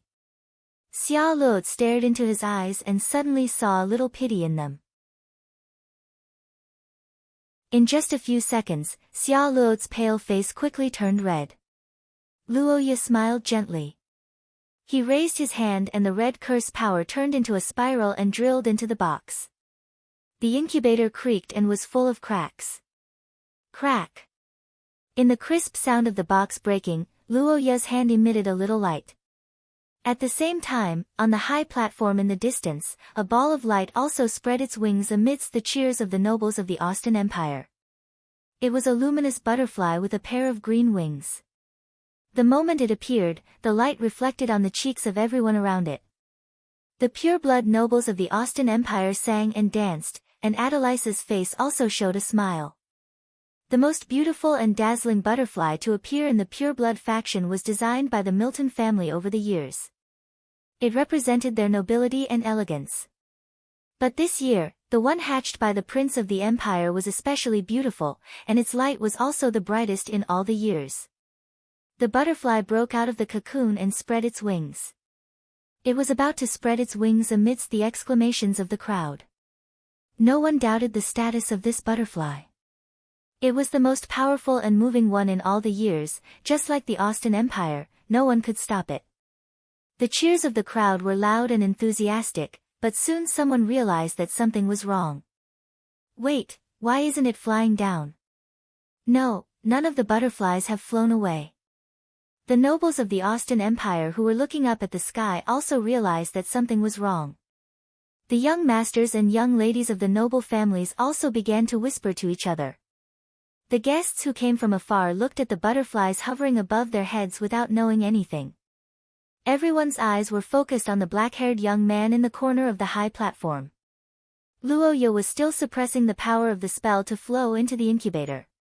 He had already seen the butterfly in the Austin Empire, so he decided to give it his all. This butterfly was not only a competition of personal feelings, but also the first gift to Xia Luo. It must be kind and beautiful, just like the girl in front of him. The moment it was born, the butterflies of the Rumen forest would have a new leader, and it would be born as a king. Luoya was giving it his all, but what he did not know was that at the end of the world where no one could reach, the huge skeleton was also watching. His eyes were shining, waiting for the miracle buried in time to appear again. It's done. A few seconds later, the black-haired young man said so softly. What followed was a muffled sound and a bright spiral of light. The incubator exploded. The cage that held the butterfly egg had completely fallen to the ground and shattered into pieces. In the soft sound of the pieces falling to the ground, the butterflies moved.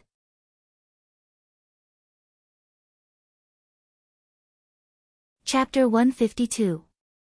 When Xia Luo's kiss landed on his face, Luoya's mind went blank, but he found it hard to refuse.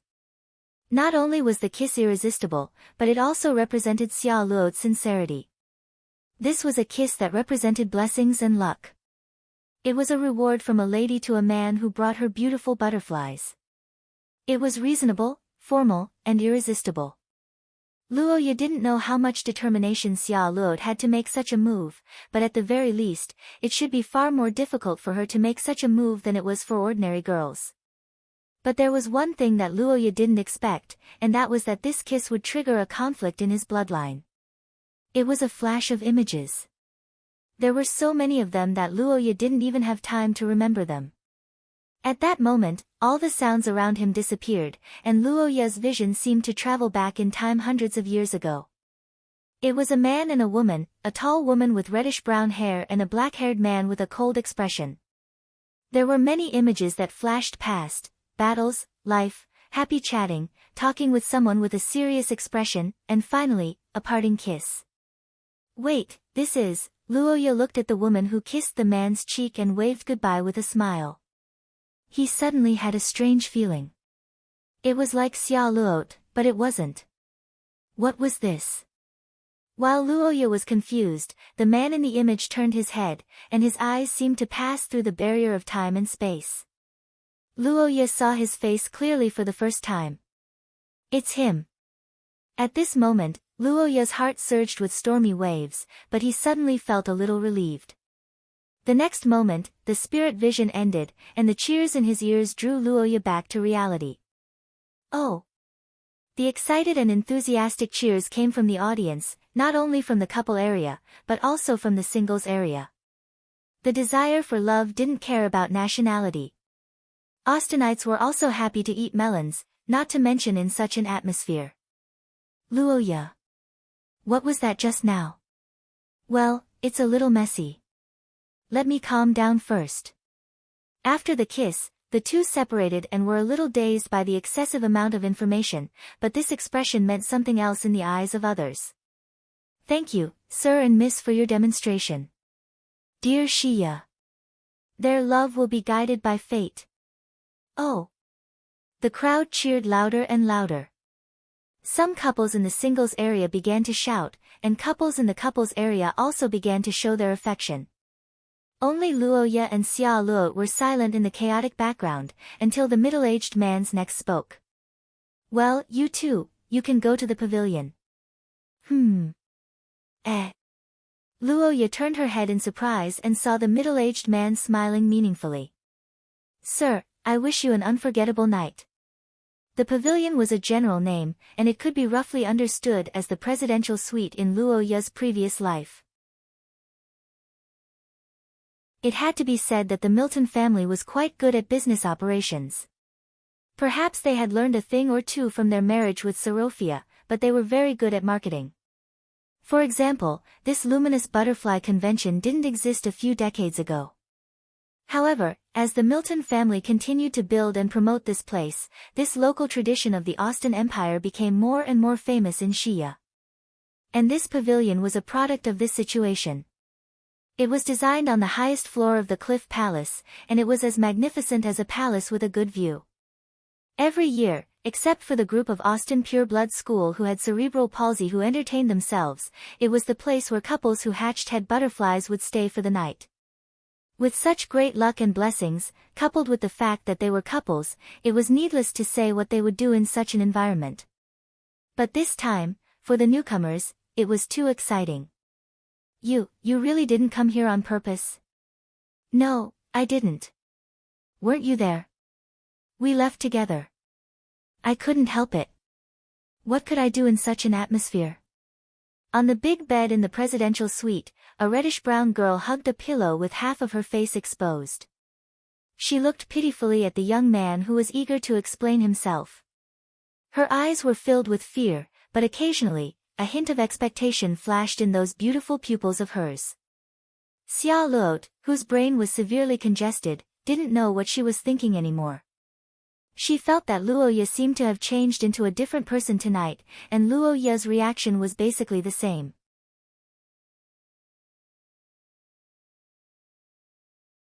Chapter 153. Regardless of the world, regardless of the era, the construction of spiritual civilization and self-identity was an important task for every leader. In the Akkad family, their efforts in this field could be traced back to thousands of years ago. An important way for nobles to confirm their identity was through historical inheritance. Therefore, just like any other great noble family, from the moment the family was established, every lord would do their best to leave behind something for their descendants to prove their existence. The most typical example was naturally a portrait. My son knows what I look like, my grandson knows what I look like, but my grandson's grandson might not. This was a very realistic point. Even if it was a long-lived extraordinaire, no one dared to pat their chest and guarantee 100 years of peace, let alone a normal person. Therefore, a portrait was especially important. In order to leave their appearance for their descendants to admire, the head of the Akkad family would usually hire a contemporary master to draw a portrait for them when they were in their 20s or 30s. These portraits were kept in the family's special warehouse, and Luoya often looked at them when he was young. Of course, he didn't show any respect at that time, just like any naughty child. Luoya was also a beauty pageant master, and had participated in many, most beautiful ancestor, contests, and one of them left a deep impression on him. It was an ancestor whose name shook the world a few hundred years ago, Vincent Akkad. Vincent's adventure was a family story that Luoya often heard when he was young. After he grew up and awakened his bloodline, Luoya became even more curious about this ancestor who also awakened his bloodline. Vincent's era was too long ago, and most of the related records were lost. However, Luoya clearly remembered his appearance, and that was why he was able to recognize him at the first moment with his spirit vision. I didn't expect the overlord to be him. Luoya stared at the sparkling wine in his glass, and listened to the sound of ice cubes hitting the glass when he shook it gently. For a moment, he had a lot of thoughts, and at the same time, he had a bad premonition and great curiosity. Vincent was one of the strongest people in the human world at that time, so how could the organization he joined be an ordinary one? More importantly, if Luoya wasn't wrong, Vincent shouldn't be the leader of this organization. He clearly remembered one of the scenes that flashed through his mind. It was a scene of a group of people having a meeting on both sides of the table. At that table, Vincent was not at the head of the table, but rather at the back. Of course, he was still young in that picture. He was around 18 years old, but according to historical records, Vincent was at least at source rank 3 at that time. Level 3 source rank, he couldn't even sit in the front row. This was a bit too terrifying. One had to know that in Xia's current state, there were only a few people who were at source rank 1. Source rank 2 was already considered the peak of combat strength. For example, Prince Vader, whom Luoya had met in the past, had the ability to single-handedly control the battlefield even though he was severely injured. This kind of power was enough to lead people to open up new territories in this world. Next was source rank 3. Although it was far from source rank 2, it was more than enough to be a general of a large country. However, this level of combat power was actually not ranked at that table. This meant that the overall strength of this organization was very terrifying. And looking at the situation, the queen of the Sophia dynasty was also a member of this organization. What kind of organization could make Vincent join? The same bloodline made Luoya very curious. If the reason he helped Xia Luot before was for money and strength, then now he really wanted to understand some things. The Akkad family's bloodline awakeners were short-lived. Why was this? Did they disappear because of an enemy or an accident? If there was an enemy, then who was the enemy? Countless mysteries rose and fell in the black-haired boy's heart. His worried appearance also attracted the curiosity of the girl on the bed. Luoya. What's wrong with you? You don't look well. Ah, it's nothing. I was just thinking about what happened before. Is it about our ancestors joining the Twilight Sage Association? Luoya, who was deep in thought, suddenly turned his head when he heard Xia Luot's words. He stared at the girl with surprise. The reddish-brown-haired girl was stunned. You know about the organization they joined? Yes, I saw the symbol on their chests in my spirit vision. It was indeed the identity symbol of the Twilight Sage Association. Twilight Sage Association? What's that? Luo Ya's face twitched when he heard the name of this evil organization. In his previous life, nothing good could come out of Twilight. This was even more so for organizations. 8 out of 10 of them wanted to destroy the world. Could this old ancestor of his be a member of some evil cult? Luo Ya thought so worriedly. Xia Luo's face was not hazy. She put down the hand holding the pillow slightly to reveal her face. After thinking for a while, she said hesitantly, "Actually, I only know the name. As for how I know. You also know that Shiya's intelligence network has the widest coverage in Shiya. Because our family lacks internal strength, we have incorporated many transcendent families in the past 100 years. One of them is the famous assassin family, the Kalesa family," Xia Luo spoke softly. Luo Ya listened for a while swirling his wine. He finally understood the ins and outs of the matter. At the same time, he also understood something.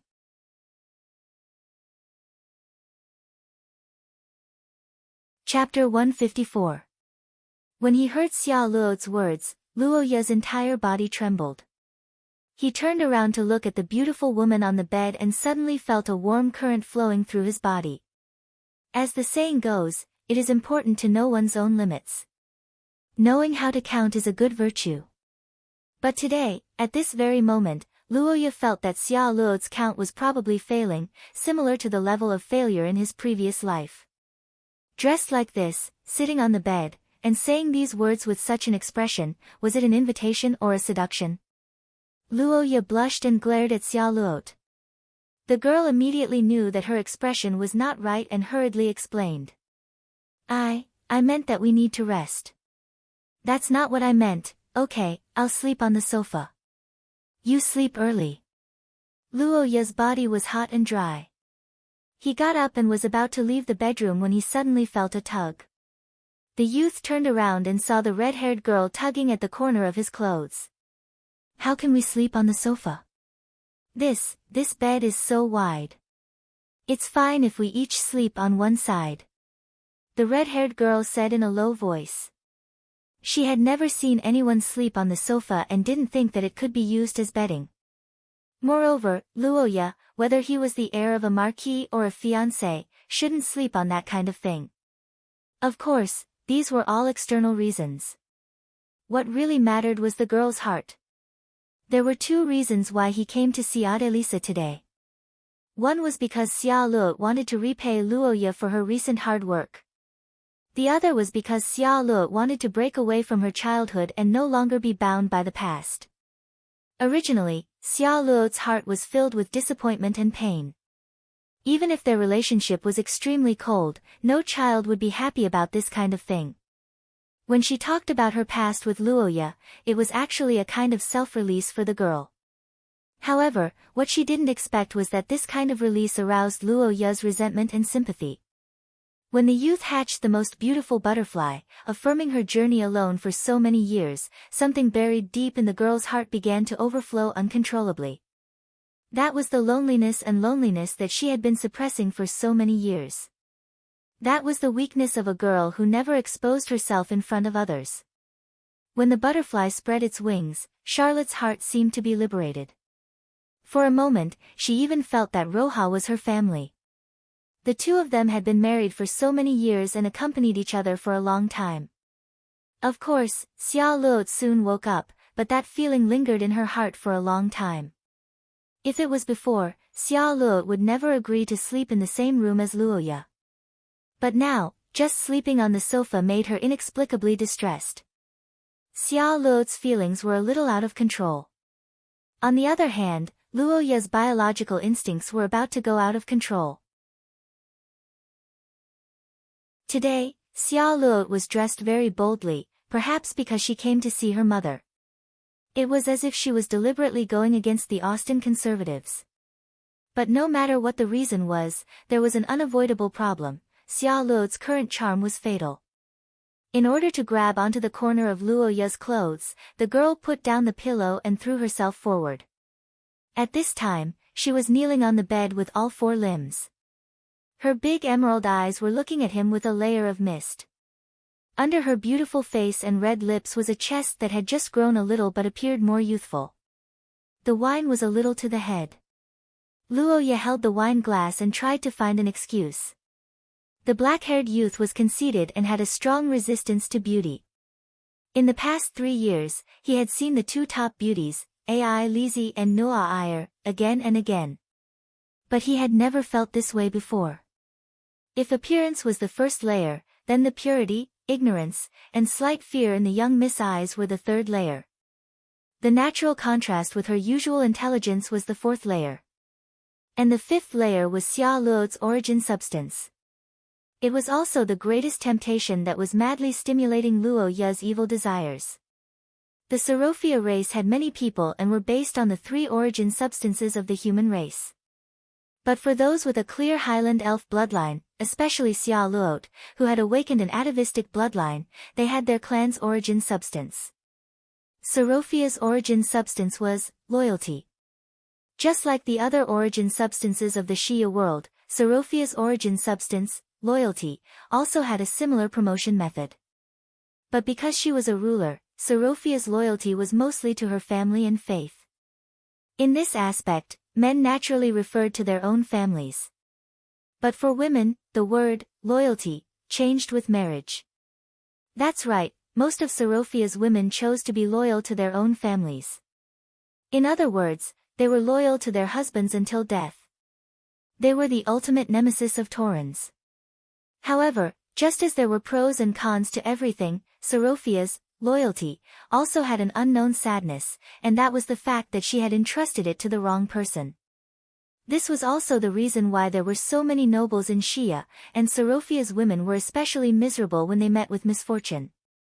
Other people's love was continuous and could be interrupted, but Sorophia's love was all in one go. This was also one of the reasons why Xia Luo was afraid of marriage. To a certain extent, it was a path of no return. Luoya completely understood this situation, but at the same time, a kind of instinctive possessiveness was born in him. If he tricked this pitifully naive young lady now, he might be able to obtain a lover who would never leave him after one night. Never leave him. This word seemed to have some kind of magic that made Luoya's brain continue to overheat. In this materialistic and extravagant society where the nobles were used to cheating, a beautiful, noble, and eternally loyal woman was almost every man's dream. At the crucial moment, Luoya, whose face was red from holding back his anger, surged with curses. He raised his hands and cast 2 curses. Cold animal, thinking has been rationally corrected, greatly reducing the influence of various impulses and desires on decision-making.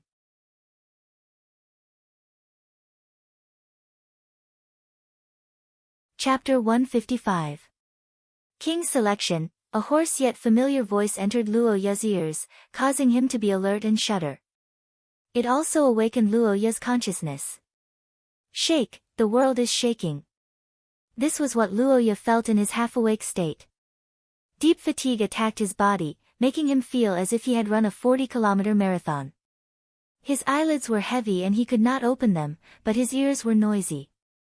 Shouts, a lot of shouts, and it was very mixed. Most of them were men's voices, followed by the sound of something falling on a wooden board. There were a lot of them, and they were very dense. Then there was the sound of someone stepping on feces. That's right, it was the sound that Luoya heard in TV dramas. Strictly speaking, it was the sound of something sticky stepping on the ground. After that, there was a sound that Luoya was more familiar with. It was the sound of metal clashing, and the sound of swords cutting into flesh. Luoya was familiar with this sound. He had heard it many times in the past, and it came from large-scale multiplayer sports, war. Wait, war? The moment this word flashed in his mind, Luoya opened his eyes abruptly and found that his surroundings were completely dark. What's going on? Luoya was confused and uneasy. He felt the cold ground and wanted to get up, but he did not expect that as soon as he propped himself up, the ground shook, and he fell back down. It was a bad start, but Luoya did not come out of it empty-handed. Darkness, shaking, the sound of something rolling on the ground, the sound of fighting and the sound of waves. Luoya, who had experienced it once, knew what it meant. Of course, more important and straightforward was Luoya's system. Warning, warning, warning, bloodline promotion signs detected, system assistance bloodline promotion activating witness status, exploration and freedom, resistance and sacrifice, they are like rolling waves, never yielding. The cracks in the gem are still there, and the gold is dissipated in the ocean, countdown to witness status end, 119 hours 17 minutes, bloodline promotion rate, 11%, evaluation, low, 6, as expected, I knew it. Roha held his head and looked at the system interface. He had a basic idea. According to the current situation and the description of the system, he could only guess where he was now. Golden Ship Crew. Is it 5 days this time? For this situation, the black-haired youth rubbed his head. In fact, he was happy to see this. After all, Roha had too many questions in his heart. What is the purpose of the Golden Ships and the Sages Society? What was the position of Vincent or the Akat family in this? Who are the enemies? Who are your friends? These were all questions that Luoya had no clue about and was eager to know the answers to. However, it was worth mentioning that the contents of the system were not limited to these. Pay Tila's blessing, the great being has high hopes for you. Survival is his blessing and your desire. All attributes will be strengthened within 3 minutes. The degree of strengthening depends on the nature of the curse power. Remaining uses, 1.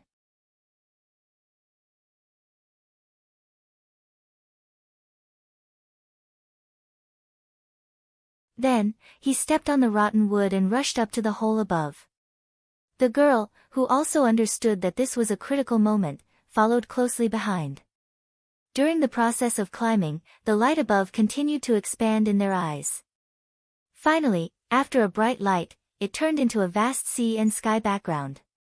At the moment when they saw the scene outside, the two people who rushed out of the hole could not help but be stunned. Their bodies stiffened, and their hearts were greatly shocked. It was a huge fleet sailing on the sea with huge waves, fighting with countless monsters. On the high-pole giant ship, there were people coming and going. Humans were holding swords in their hands and shouting to kill. In the sea, the heads of the monsters swarmed up along the hull of the ship. Their dim yellow eyes were filled with coldness. The sea monsters stretched out their tower-like tentacles and wrapped around the warships. Deep and strange cries that made one's scalp numb came from the deep sea. On the opposite side of the warships, powerful magic fluctuations turned into laser-like shots that shot into the sea. The power was so great that it could set off huge waves. The roars of the humans, the strange cries of the monsters, the roars of the cannons, and the miserable screams of the injured sea monsters. Countless noises rushed into one's ears. It made one's scalp numb, and there was a storm in one's heart. Luoya looked at the scene that resembled a mythical battlefield in a daze for a moment. However, he quickly reacted and looked around. At the same time, Xia Luo's voice sounded. Be careful. The girl warned loudly. The next moment, 2 monsters covered in scales rushed towards them. Luoya narrowed his eyes and immediately activated Bloody Disaster, after sensing the murderous intent. The dark red color and the 2 names that were completely garbled allowed Luoya to confirm the identity of the enemies. However, this time, the one who made the first move was Xia Luo. Gem trigger. The girl with brownish-red hair stroked the ring on her hand. The next moment, the bright and exquisite ring suddenly emitted light and began to extend. It finally turned into a beautiful pistol-like curse vessel. It was a dreamlike work of art composed of precious metals and minerals. The cartridge that resembled a revolver wasn't filled with ammunition, but with colorful gems. When the sun shone, a bright light flickered in Charlotte's hand, but outsiders didn't know that the light was the blessing of the Grim Reaper. Gem Trigger. This was the legendary curse vessel of the Sorophia family. Just like the short blade of the Holy One to the theocracy, the gem trigger was also a great creation passed down from ancient times. It was the heritage of the Highland Elves. It was a universal trigger that could launch all curses. Ruby, reload. The girl with brownish-red hair reached out and raised the curse vessel. She didn't aim, but she pointed in one direction with an indifferent expression. The next moment, her white finger gently tapped the trigger. The crisp sound was pleasant to the ears. Caw!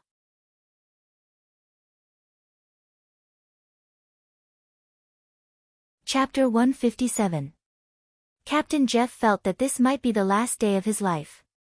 Jeff was 50 years old this year. He wasn't tall, and his appearance wasn't anything special. His gray hair carried the vicissitudes of life, and he wore a simple sailor outfit. He didn't look too different from any other crew member who mopped the deck. However, even though he looked ordinary, this middle-aged man was actually an expert whose strength had reached Origin Grade 3. The Golden Fleet was the name of the Kingdom of Sophia's army. It was a huge fleet that had already pacified the sea before the humans had even pacified the land. The ships were divided into 3 classes. As the captain of the first-class vice flagship, St. Paul, Jeff's strength was well known. However, he felt that he was powerless now. The deep-sea scaly people were the archenemies of the Golden Fleet. As an opponent, they had ample experience in dealing with the Golden Fleet. However, due to the previous civil war, part of the St. Paul's functions had been damaged, causing the vice-captain of the St. Paul's to be seriously injured. On the Golden Fleet's warships, if the captain was injured, it would affect the morale. However, as long as he didn't die, it wouldn't be a big problem. However, the 2 vice-captains were very precious. The vice-captains of the Golden Fleet all had the blood of the Highland Elves. They might not be strong, but they were the key to many curse devices on the warship. The reason why the Golden Fleet was so powerful was that it used a lot of the lost technology of the Highland Elves. These things required the blood of the Sophia family to be activated. It could be said that the vice-captain of each ship was a strategic resource. A golden warship that was manned and an unmanned golden warship were 2 completely different things. Usually, the vice-captain's control room was very safe. However, during the Civil War, one of the vice-captains defected to the rebels. The St. Paul's warship was hit by a curse bomb during the battle with the rebels, causing the protection of the control room to be greatly damaged. Although they won that battle, no one would have thought that this small after-effect would bring disaster to everyone. Die! A heavy punch with a dragon-like curse power smashed the chest of a giant scaly person. Jeff's eyes widened in anger as he roared and directly tore the general of the 3rd source-rank scaly person in front of him in half. Flesh and blood splattered like rain. The middle-aged man whose body was dyed red looked at the shocked expression of the scaly person before he died and shook his head. I can't fight in the water. You can't fight on land. Thinking of this, Jeff exhaled and reached out his hand to cover the bloody hole in his abdomen. He turned his head to look at the people around him. How is Vice-Captain Ravel? Captain. I'm afraid Vice-Captain Raway won't make it. When the ship doctor covered in blood spoke these words, the expressions of everyone nearby changed. An indescribable silence abruptly appeared in this battlefield filled with war cries that shook the heavens. Vice-Captain Ravel was dying, which meant that the golden battleship would stop operating. Now, there were many curse vessels protecting everyone. Soon, the electric net outside the hull would disappear. At that time, everyone would no longer face the elite army of the scaled people, but countless monsters as vast as the sea. How long can the power grid last? About 10 minutes. 10 minutes? Jeff muttered to himself as he looked at the horde of scaly people and the sailors who were fighting in front of him. As a person who had been on the sea for half his life, he was already prepared for it, but it was a pity that so many young people had died. A strong sense of sorrow rose in the middle-aged man's heart. He quickly walked to the front of the young man who had fallen to the ground and bent over to look at his pale face. Ravel, can you hold on for another 10 minutes? Brothers, let's drag a few of them down with us. At that time, you will activate the central golden soul, bring the big guys outside, and let's go together. The young man, whose chest and abdomen had been cut open and whose consciousness had begun to blur, widened his eyes slightly. At this moment, the young man who was on the verge of death seemed to have regained his consciousness.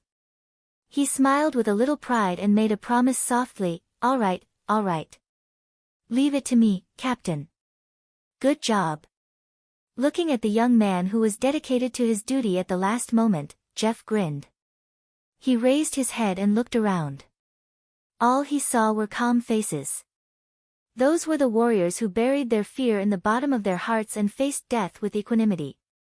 Sorry, everyone. What does the dog trader and the fish cub have to do with you, Captain? It's the last battle, the shield is yours. The warriors chuckled, stood up and walked to the front line under Jeff's leadership. The old captain reached out and wiped his eyes, burying the last sadness in his heart. Next, it was a desperate charge.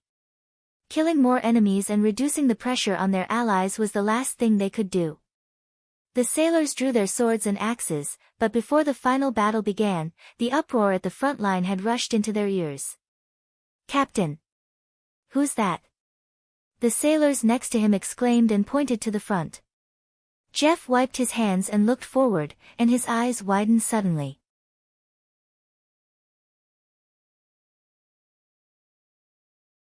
Chapter 158. Roars, explosions, the monster's screams, and the boy's warm breath. These were all Xia Luot felt at this moment. Although they were in the middle of a battle, such a close posture still made the girl's heart flutter.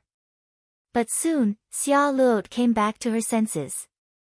The huge commotion caused the two sides to stop fighting. Xia Luot leaned in Luo Ye's arms and opened her eyes. She found that the curse power in front of her had almost disappeared. Seeing such a good opportunity, the girl's eyes widened. She decisively moved the trigger, but this time, she aimed at the boy in her arms. Xia Luot. Trust me. Luo Ye, who was shocked, looked into the girl's eyes and nodded involuntarily. As the girl assured him, the trigger was pulled and a magnificent white light flashed. Luo Ye's vision was filled with light at this moment. When he could see clearly again, the surrounding scenery had completely changed. He looked around and saw the sailors who were equally confused. This child isn't the one just now. How did she get here? Before the sailors finished speaking, the trigger was pulled again in the distance. Suddenly, a figure flashed above Luo Ye.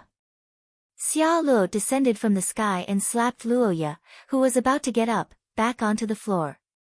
Puff! Cough, cough! Xia Luo's good figure made a contribution at this moment. Luo Ye, who had the air in his lungs squeezed, was fine after coughing twice. Before the two boys and girls who had reunited could celebrate, the sailors rushed over, giving Luo Ye a fright. Wait, you don't have to say, we understand. What's going on? What do you understand? Luo Ye, who was anxious to clarify his position, was stunned when he saw the sailors rushing over turn around and protect the two of them with their weapons. They looked even more anxious than Luo Ye. Child, do you know how to sail? Huh? Captain Jeff's eyes lit up as he asked Xia Luot who was behind Luo Ye. The girl couldn't help but be stunned. Seeing this, Jeff suddenly understood and hurriedly pointed at the ship's doctor and yelled. Quick! Keep Royai alive for me. At the very least, we should teach this child the electric fence. Whether we can survive or not depends on this. The captain explained the situation in a few words. Luo Ye, who heard that the battleship was about to self-destruct, was dumbfounded. Xia Luot hurried to the side of the dying vice-captain and began to concentrate on learning the basic operations of this behemoth. Fuck. Learning how to operate a warship now? Are you fucking kidding me? Luo Ye couldn't fully accept the situation until now. He couldn't understand why there was such a job. Although Xia Luot was talented and intelligent, that was business. This was not the same as engineering, right? Although he was cursing wildly in his heart, reality was still reality. The battle cries continued, and people or monsters fell every second. Luo Ye looked at the battlefield filled with battle cries and gritted his teeth. He grabbed a sword from the ground and rushed forward. Captain Jeff, can we only survive if Xia Luo activates that electric fence? That's too risky. Is there no other way? There is, but it's impossible, unless we can drive all the fish on the deck down and occupy the ship's railing. The gray-haired captain stretched his hand forward and deflected all the high-pressure water arrows shot by the scaly men. He naturally knew that the success rate on Xia Luo's side was not high, but compared to taking back the ship's railing, the girl's side had a higher chance. It was obvious that if the crew was strong enough to drive the enemy off, the St. Paul wouldn't be in such a situation now. Whether it was impact or explosive power, the sailors who had been fighting for a long time no longer had it. Is it impossible? That's not necessarily true. The black-haired young man muttered to himself. He stroked his long sword as if he was sharpening the dazzling cold blade. A red light flashed in his golden eyes, and the remaining curse power burst out like a python, turning into red thunder roaring in the air. Boom! The scattered and exploding lightning was like knives and swords, and within the rolling thunder, there seemed to be countless warriors roaring and roaring. The powerful presence attracted the attention of all the sailors. Jeff's eyes widened. He never thought that in such a desperate situation, there would be one miracle after another. The group skill was a legendary ability in Xia's chaotic country.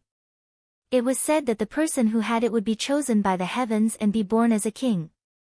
In the eyes of the crowd, the young man covered in thunder and lightning was angry but indifferent as ice. The red thunder crowned him. At this moment, he seemed to see the proud prince in the palace of the holy capital, turning his face to him under the rainy night and showing him an unruly smile.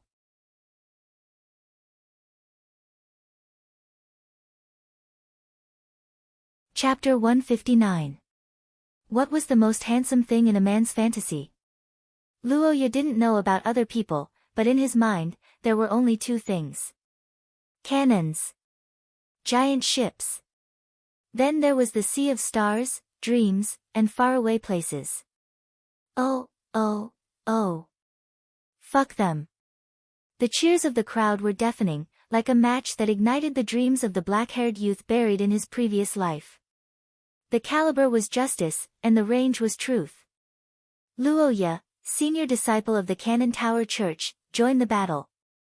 Luo Ye, who was quickly infected by the atmosphere, shouted with the crowd. Captain Jeff saw this and laughed loudly.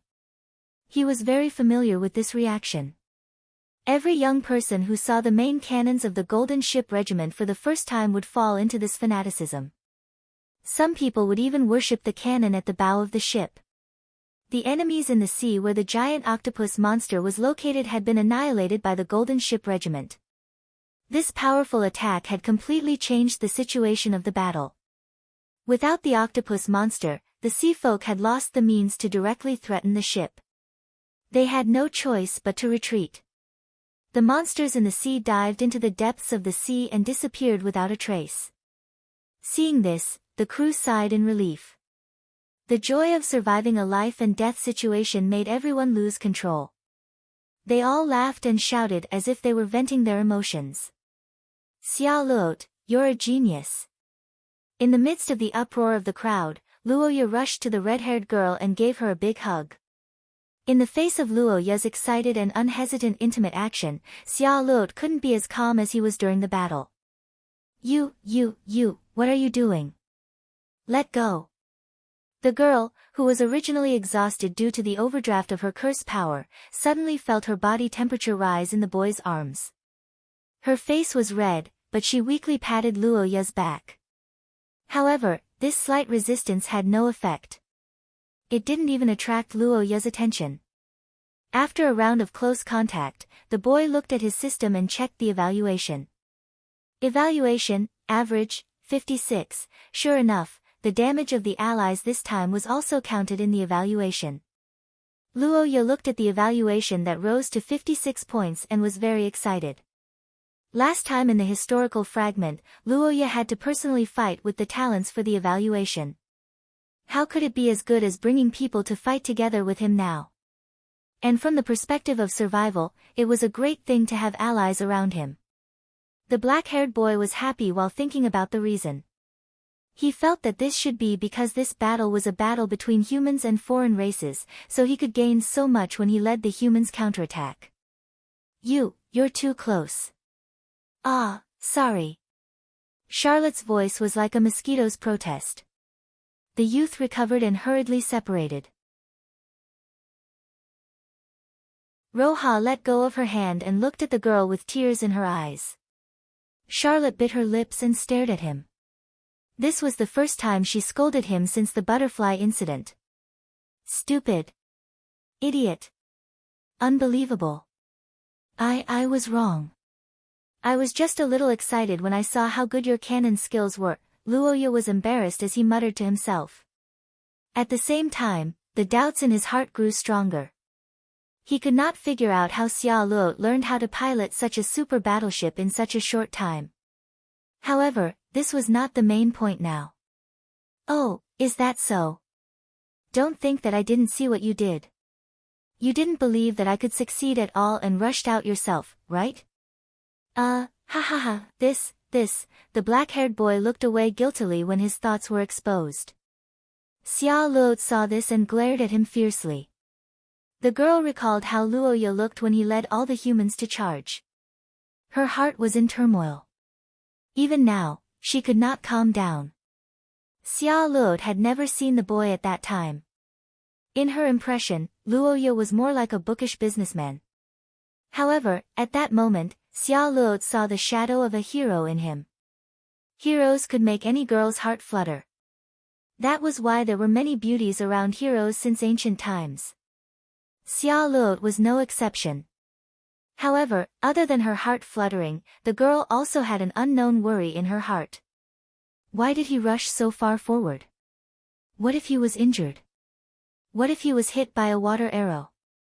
Why was a level 5 source ranker at the front while Captain Jeff, a level 3 source ranker, followed behind him? Looking at her companion who was in the limelight, not only was he not happy, but he was worried. This was the first time Xia Luo experienced this feeling. She did not know why. She only knew that it was a great test for her heart. She did not want to experience it a second time. I am afraid that Mr. Deputy Captain's injuries are serious and can't hold on until I teach you the technique. It's double insurance, haha. Clumsy lie. I can't be bothered with you. Xia Luo waved her hand and the battleship began to leave the battle area in the same direction according to the instructions broadcast to the entire ship. Once they left the battle area, it also meant that this encounter was completely over.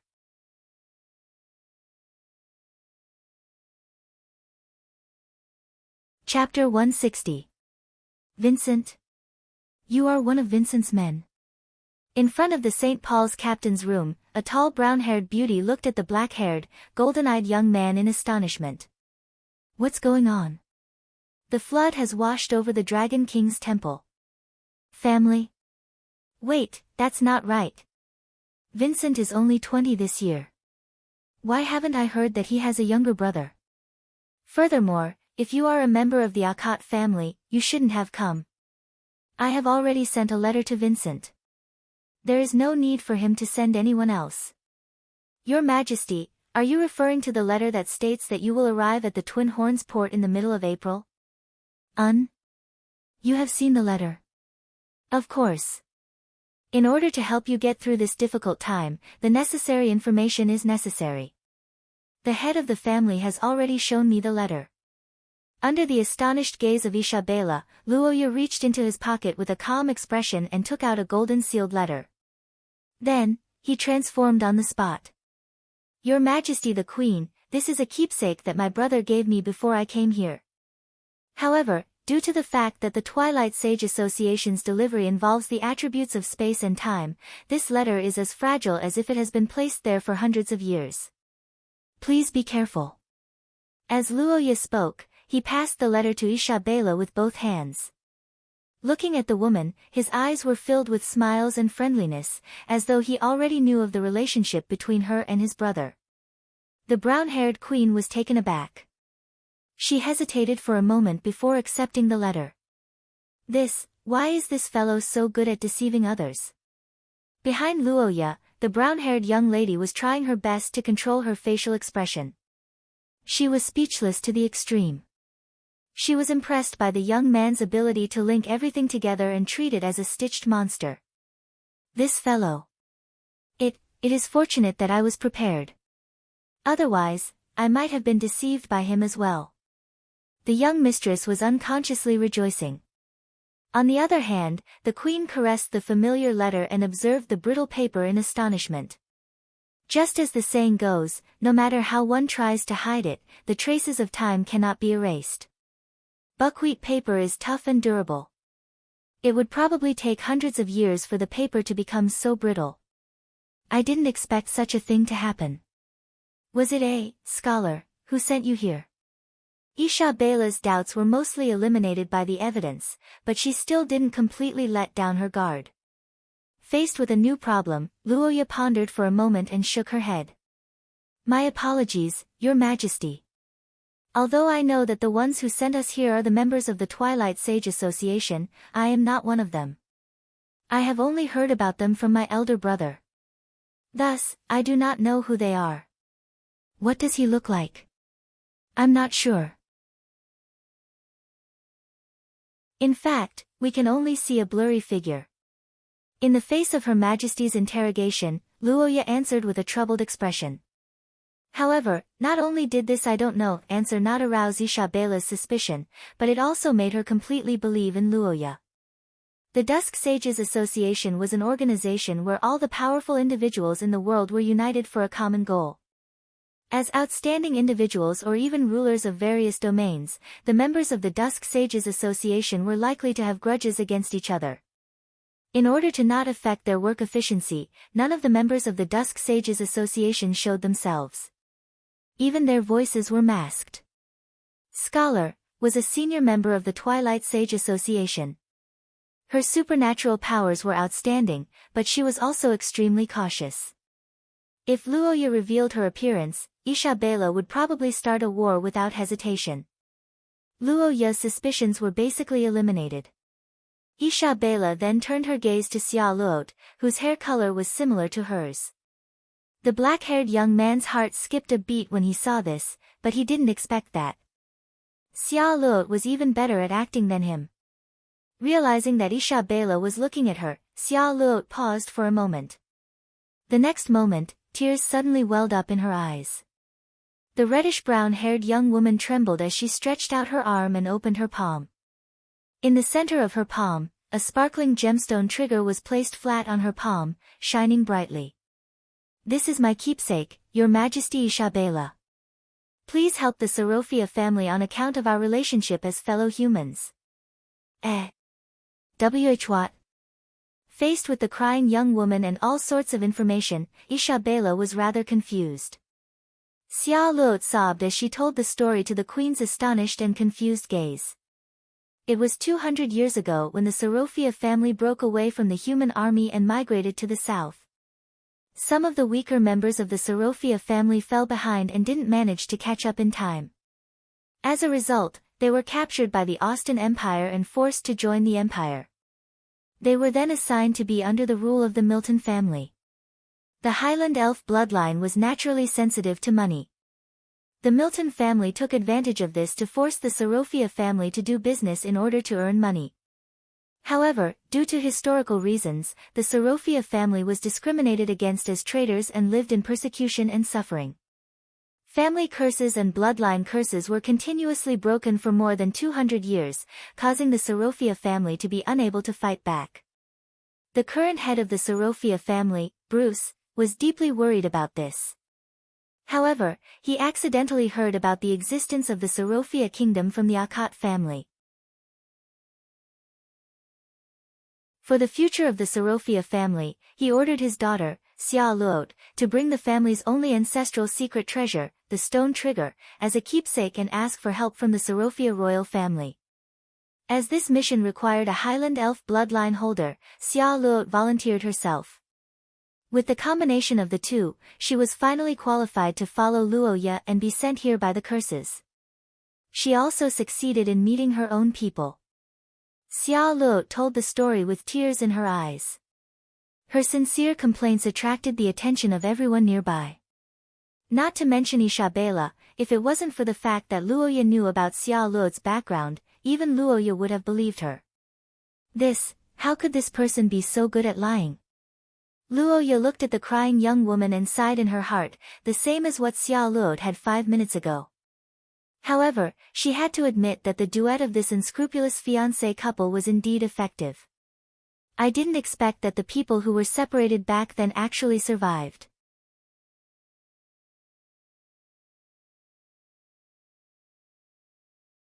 Chapter 161.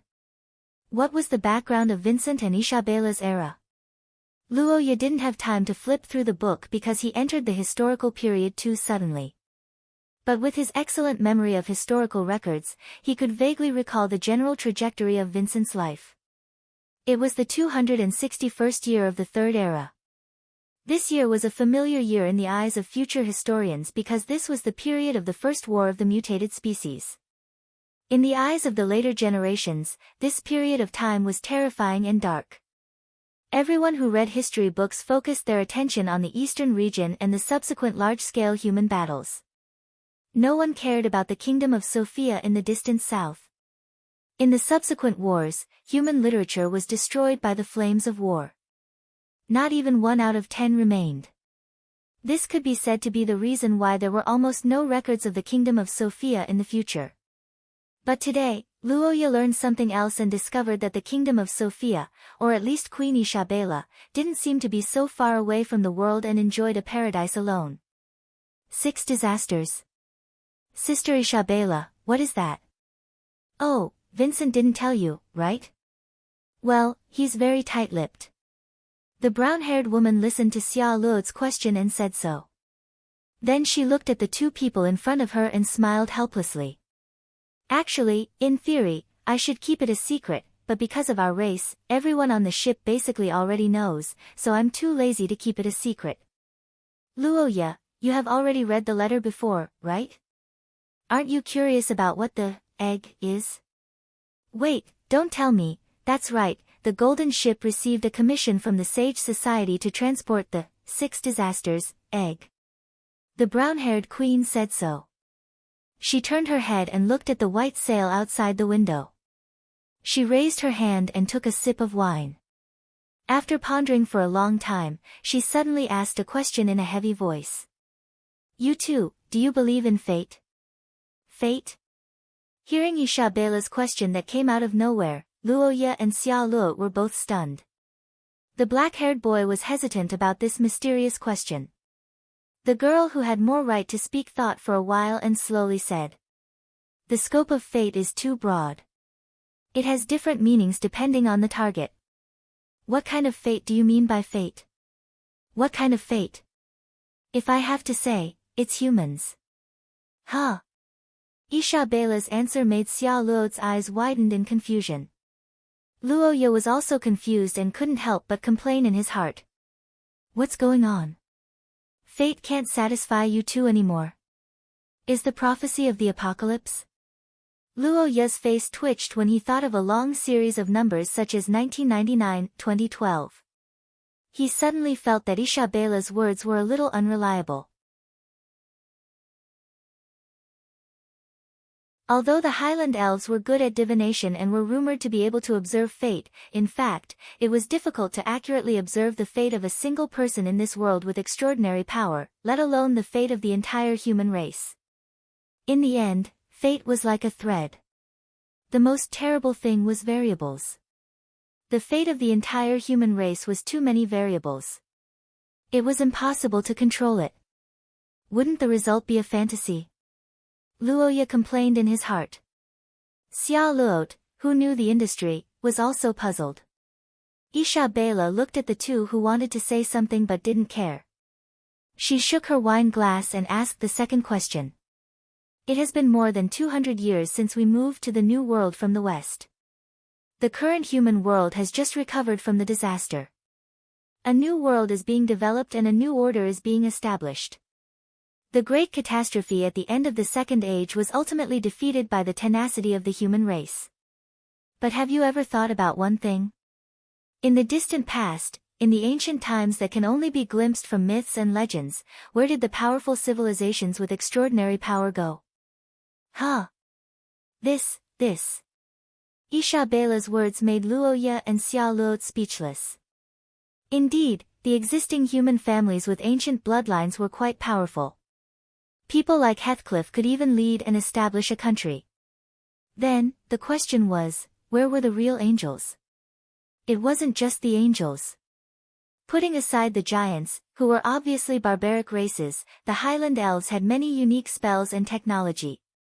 These pioneers established a brilliant civilization far before the human race. But where did they go now? Without a doubt, Luoya and Xia Luot couldn't answer this question. Perhaps no one could. Isha Bela obviously didn't want to ask them for the answer to this eternal mystery. She just took a sip of wine and told them some of the facts she knew. Destroyed, all destroyed. Those once glorious civilizations collapsed in the long river of time. There are many reasons, such as war, disease, environmental changes, and man-made disasters. Civilization is a very interesting thing. It can be very strong sometimes, but it can be very fragile sometimes. Fate is a fair thing sometimes. No matter if it's an extraordinary race or a human, no matter if it's strong or weak, the future is unpredictable. It's just that, the scales of fate will occasionally be moved by some dark hands. Isha Bela looked at the two children opposite her and revealed a fact in a calm voice. Some civilizations were destroyed, and what killed them was the 6 disasters, left behind by Mother Goddess. Destroyed? Mother Goddess?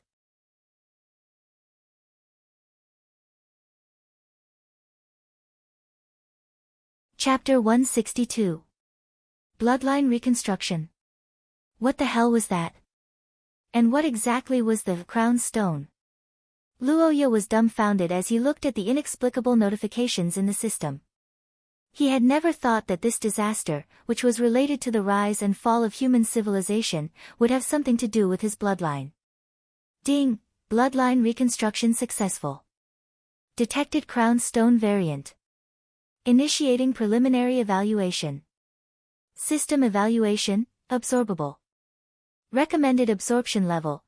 Based on the host's specific situation, the variant's growth rate will be evaluated. Recommended absorption level, B+, warning. Warning. The host's level is not up to standard. There is a certain risk in absorbing. The system has activated partial absorption support. Estimated cost, 300,000 gold coins. Due to the host's insufficient balance, the system has activated the loan function. Not the first loan. Interest rate, 10% per month. With a 10% monthly interest rate, you will be able to borrow 300,000 gold coins. Yes/no, Luoya was dazzled by the long string of data. Countless thoughts began to appear in his mind, but there was only one word that stood out the most. Loan. Another loan. When he saw that the system had started to run out of money again, Luoya felt that something was wrong. He didn't think that it would actually give him a loan, and the interest rate. 10% per month. 30,000 gold coins in a month. Even robbing people wouldn't be that fast, right? What kind of operation was this? I'm borrowing money from myself. Isn't the interest rate too high? My territory's capital probably won't be able to support this kind of interest. The cost is equal to the benefits. The probability of the crown stone appearing is extremely low, so this opportunity cannot be missed. Successfully absorbing it will greatly increase the host's strength, but powerful skills have a certain degree of side effects. Please make your choice. The system's words made Luoya grit his teeth and fall silent. There was no doubt that this loan and the price he would have to pay would be enormous, but just as the system said, this was also a great opportunity. Frozen Earth Creator. Although Luoya didn't know the relationship between this terrifying monster and the crown, origin substance, he didn't need to think to know that this civilization destroyer's power was shocking. Come to think of it, although the French system's replies were infuriating, it had only allowed Luoya to take out a loan once. That time, it was the awakening of his bloodline, which almost changed Luoya's life. Then, this time, Luoya's expression changed. He turned his head and looked at the girl who was talking to Isabella. The uneasiness in his heart made him frown. Luoya felt guilty that he had involved Xia Luo in this historical episode. Originally, with his current strength and skills, Luoya felt that he had the ability to protect the girl. However, after hearing Isabella's words and seeing the frozen Earth Creator, Luoya wasn't so sure anymore. Because he came from the future, he knew that Twin Horn Harbor was frozen. In this era, Twin Horn Harbor was still a good harbor. However, in the future, it would become a cursed harbor that would freeze forever. Countless explorers would be forever buried in that terrifying world of ice and snow, leaving behind only cursed legends.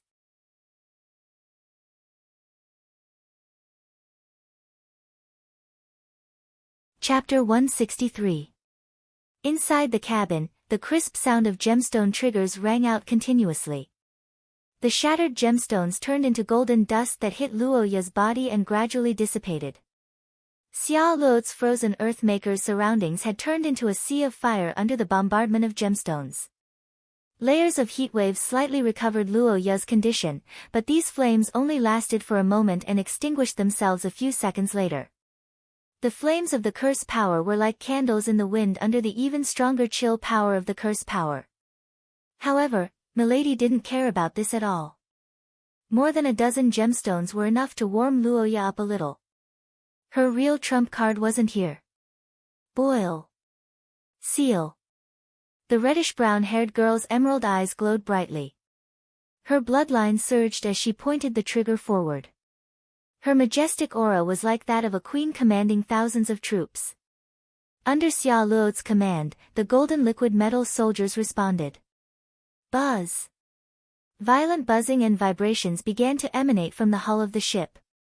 The golden liquid army rushed out of the crisscrossing pipes and charged towards the ice. The sailors on the ship looked at each other, not knowing what was going on. At the same time, Isabella also made her move. I see. Is this the power of the Akot family's bloodline? It's amazing. No wonder the Sage Society sent you here. Then, let me, your elder sister, help you a little. Milady Queen looked at the boy and girl below. The last doubt in her heart was completely eliminated. She laughed heartily, and the statue of the goddess of fate that Luoya was familiar with suddenly appeared behind her. The only difference was that the golden statue of Isabella was much clearer. Scales of fate. The beautiful and heroic woman shouted. The golden statue then stretched out the hand holding the scales. At the same time, a stack of chips condensed from golden light appeared in Isabella's hand. Xia Luo, watch carefully. This is the true way to use our bloodline. We are not the ones who obey fate, but the ones who change it. These are the chips condensed from the fate of our lives. Family, friends, subordinates of the kingdom, all glory and shame, glory and destruction, all are in these 10 chips. With these chips as the wager, we will pry fate. Isabella looked down at the two from above. At this time, stars were circling above the cabin. The statue of the goddess of fate stretched out her arms, and images appeared on both sides of the scales. One was a boy with black hair and golden eyes. The other was an embryonic ice monster. Between the two sides, the balance went up and down and finally stopped at the position of the ice monster. Isabella saw this and smiled slightly. If it's only this small difference, then one will be enough. Fate chips, place your bets. Roger that. Isabella flicked her finger, and a golden chip jumped and smashed into Luoya's side. The next moment, the golden statue's mechanical voice sounded, and the scales suddenly tilted. The statue of the goddess of fate released a golden light. The ice monster seemed to be cursed by this light, and its strength was greatly reduced. In just a few seconds, there were only a few white streams of air surrounding it. Luoya felt a strange power descending on him, as if fate was on his side. The boy finally understood why the system had such a high success rate. 10, 9, 8. Under the protection of this bloodline skill and his fiancée's gemstone behind him, Luoya finally finished absorbing the cold air around him. The moment the white streams of air were completely pulled over, the system prompt sounded. Ding! Partial absorption successful, acquired skill, touch of frozen earth. Ah, I finally succeeded. Under the double attack of capitalism and feudal superstition, the ancient monster finally lowered its head. Luoya saw this and breathed a sigh of relief. 300,000 yuan, not a waste. The boy smiled stiffly. The next moment, his vision turned black and he fainted. At midnight, under the pale moonlight, a fleet was anchored in the sea where the Golden Fleet once fought. Small boats circled the sea area mixed with the golden liquid to collect samples. On the bow of the ship, a group of believers in white robes was praying to the moonlight under the leadership of an old man. The whole fleet was silent and strange. Across the entire fleet, such a scene was happening at every bow.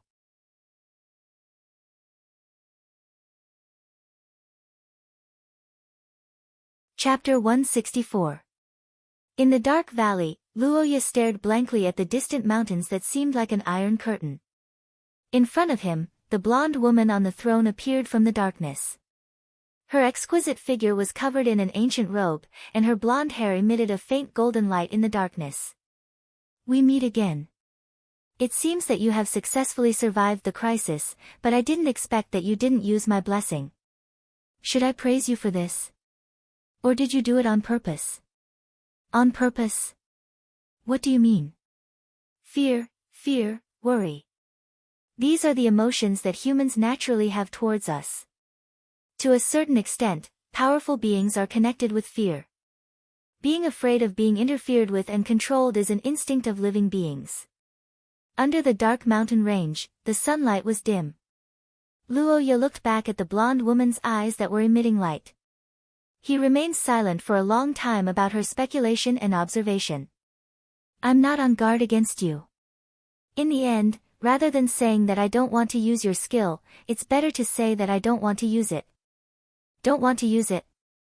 The black-haired boy lowered his head slightly, as if thinking about something.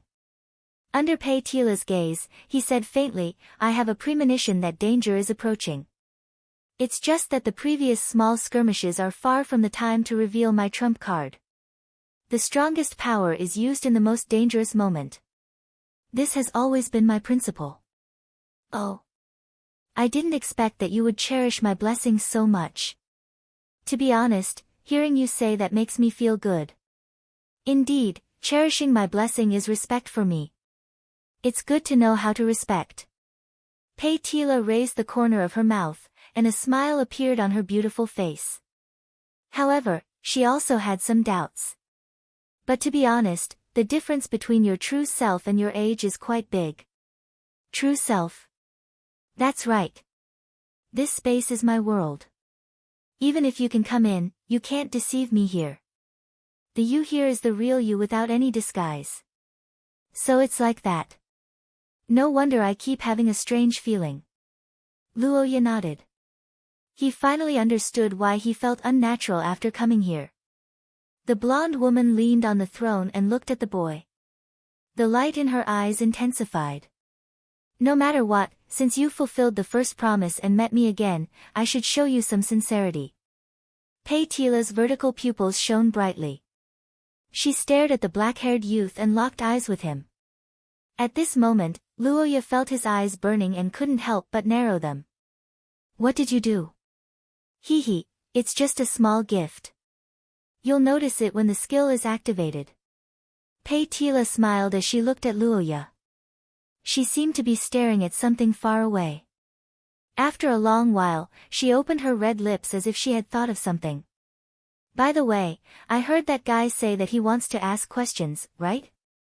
That guy. It's that noisy giant outside. What a troublesome fellow. Gulandair. The black-haired boy's eyes widened. Pei Tila nodded her head. She rested her chin on her hand and looked at Luoya with a smile. She was obviously very interested in him. That's him. He was very angry because he couldn't enter this place. He even threatened me not to have any ideas. There's actually such a thing. You guys can contact each other. Of course, but you're still the bridge of communication. But I'm really surprised. You can actually make that kind of existence care about you. How did you do it? Pei Tila curiously looked down at the boy who was happily thinking about his companions. Luoya was stunned. He thought for a while and smiled. Because we're friends. Friends? The blonde woman widened her eyes at Luoya's words. After blinking her beautiful eyes, Pei Tila suddenly laughed. You can actually become friends with that kind of guy. Ha ha ha, little guy, you're really interesting.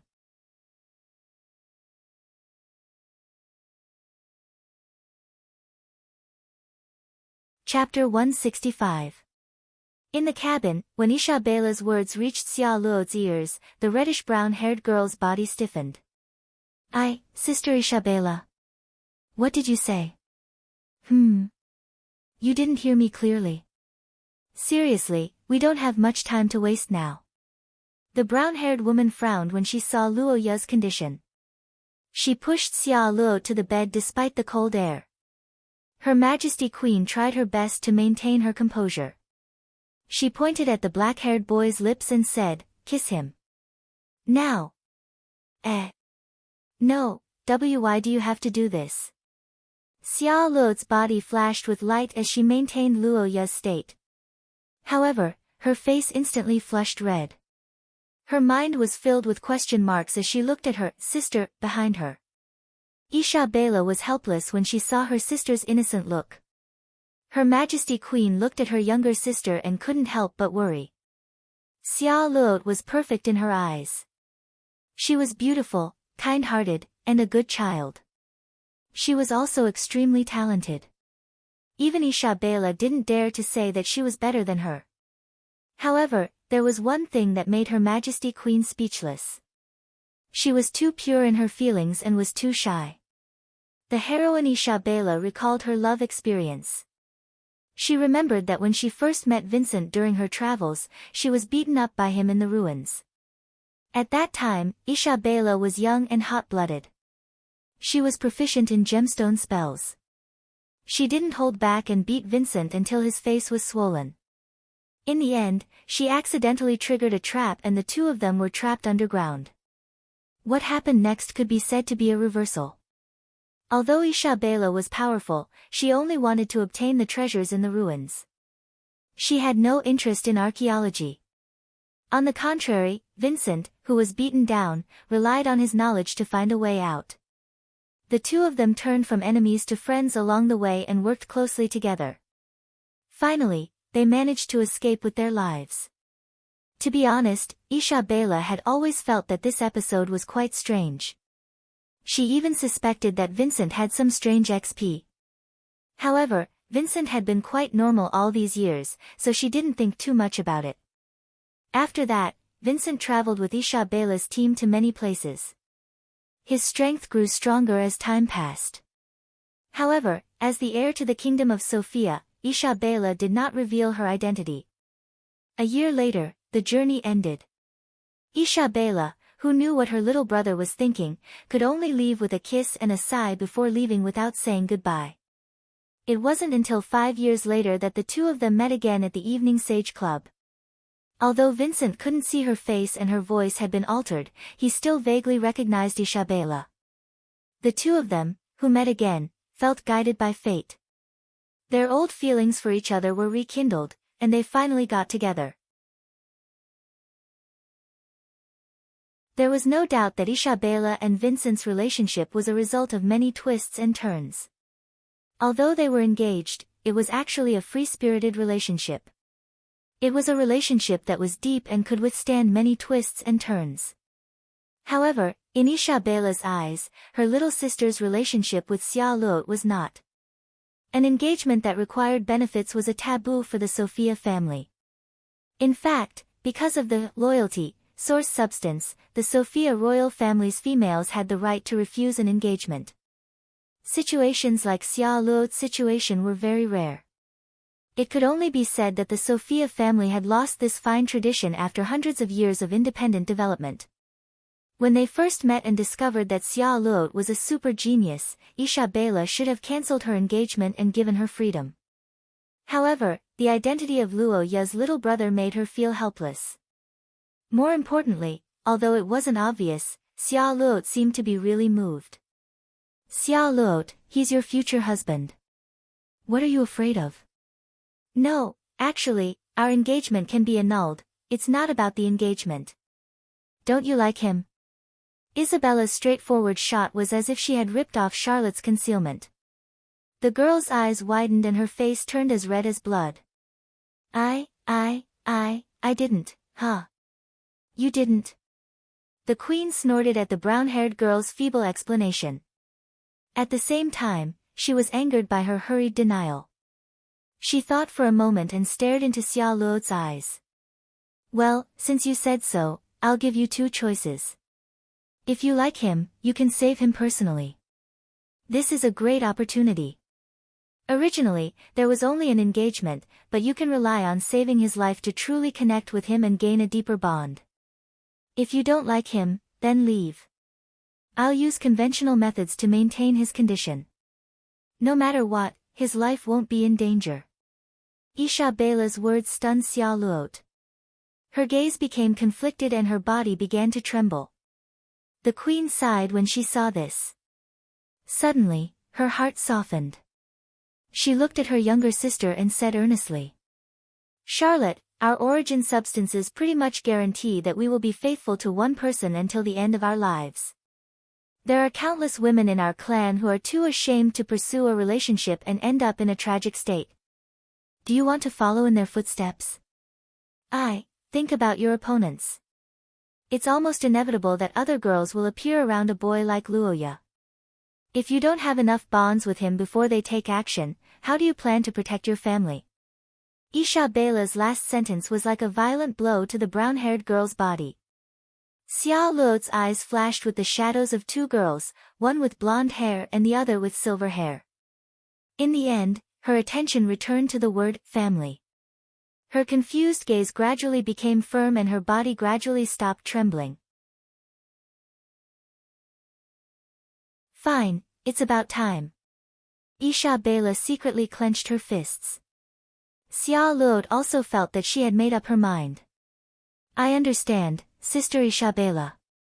You're tuning in to the Blissful Bookshelf YouTube channel. We're so grateful for your support and don't forget to subscribe to join us on this incredible journey through captivating stories. Your generosity through donations truly makes a world of difference, as it's the primary source of revenue that allows me to expand and enhance this channel for you. Thank you from the bottom of my heart for being a part of this adventure.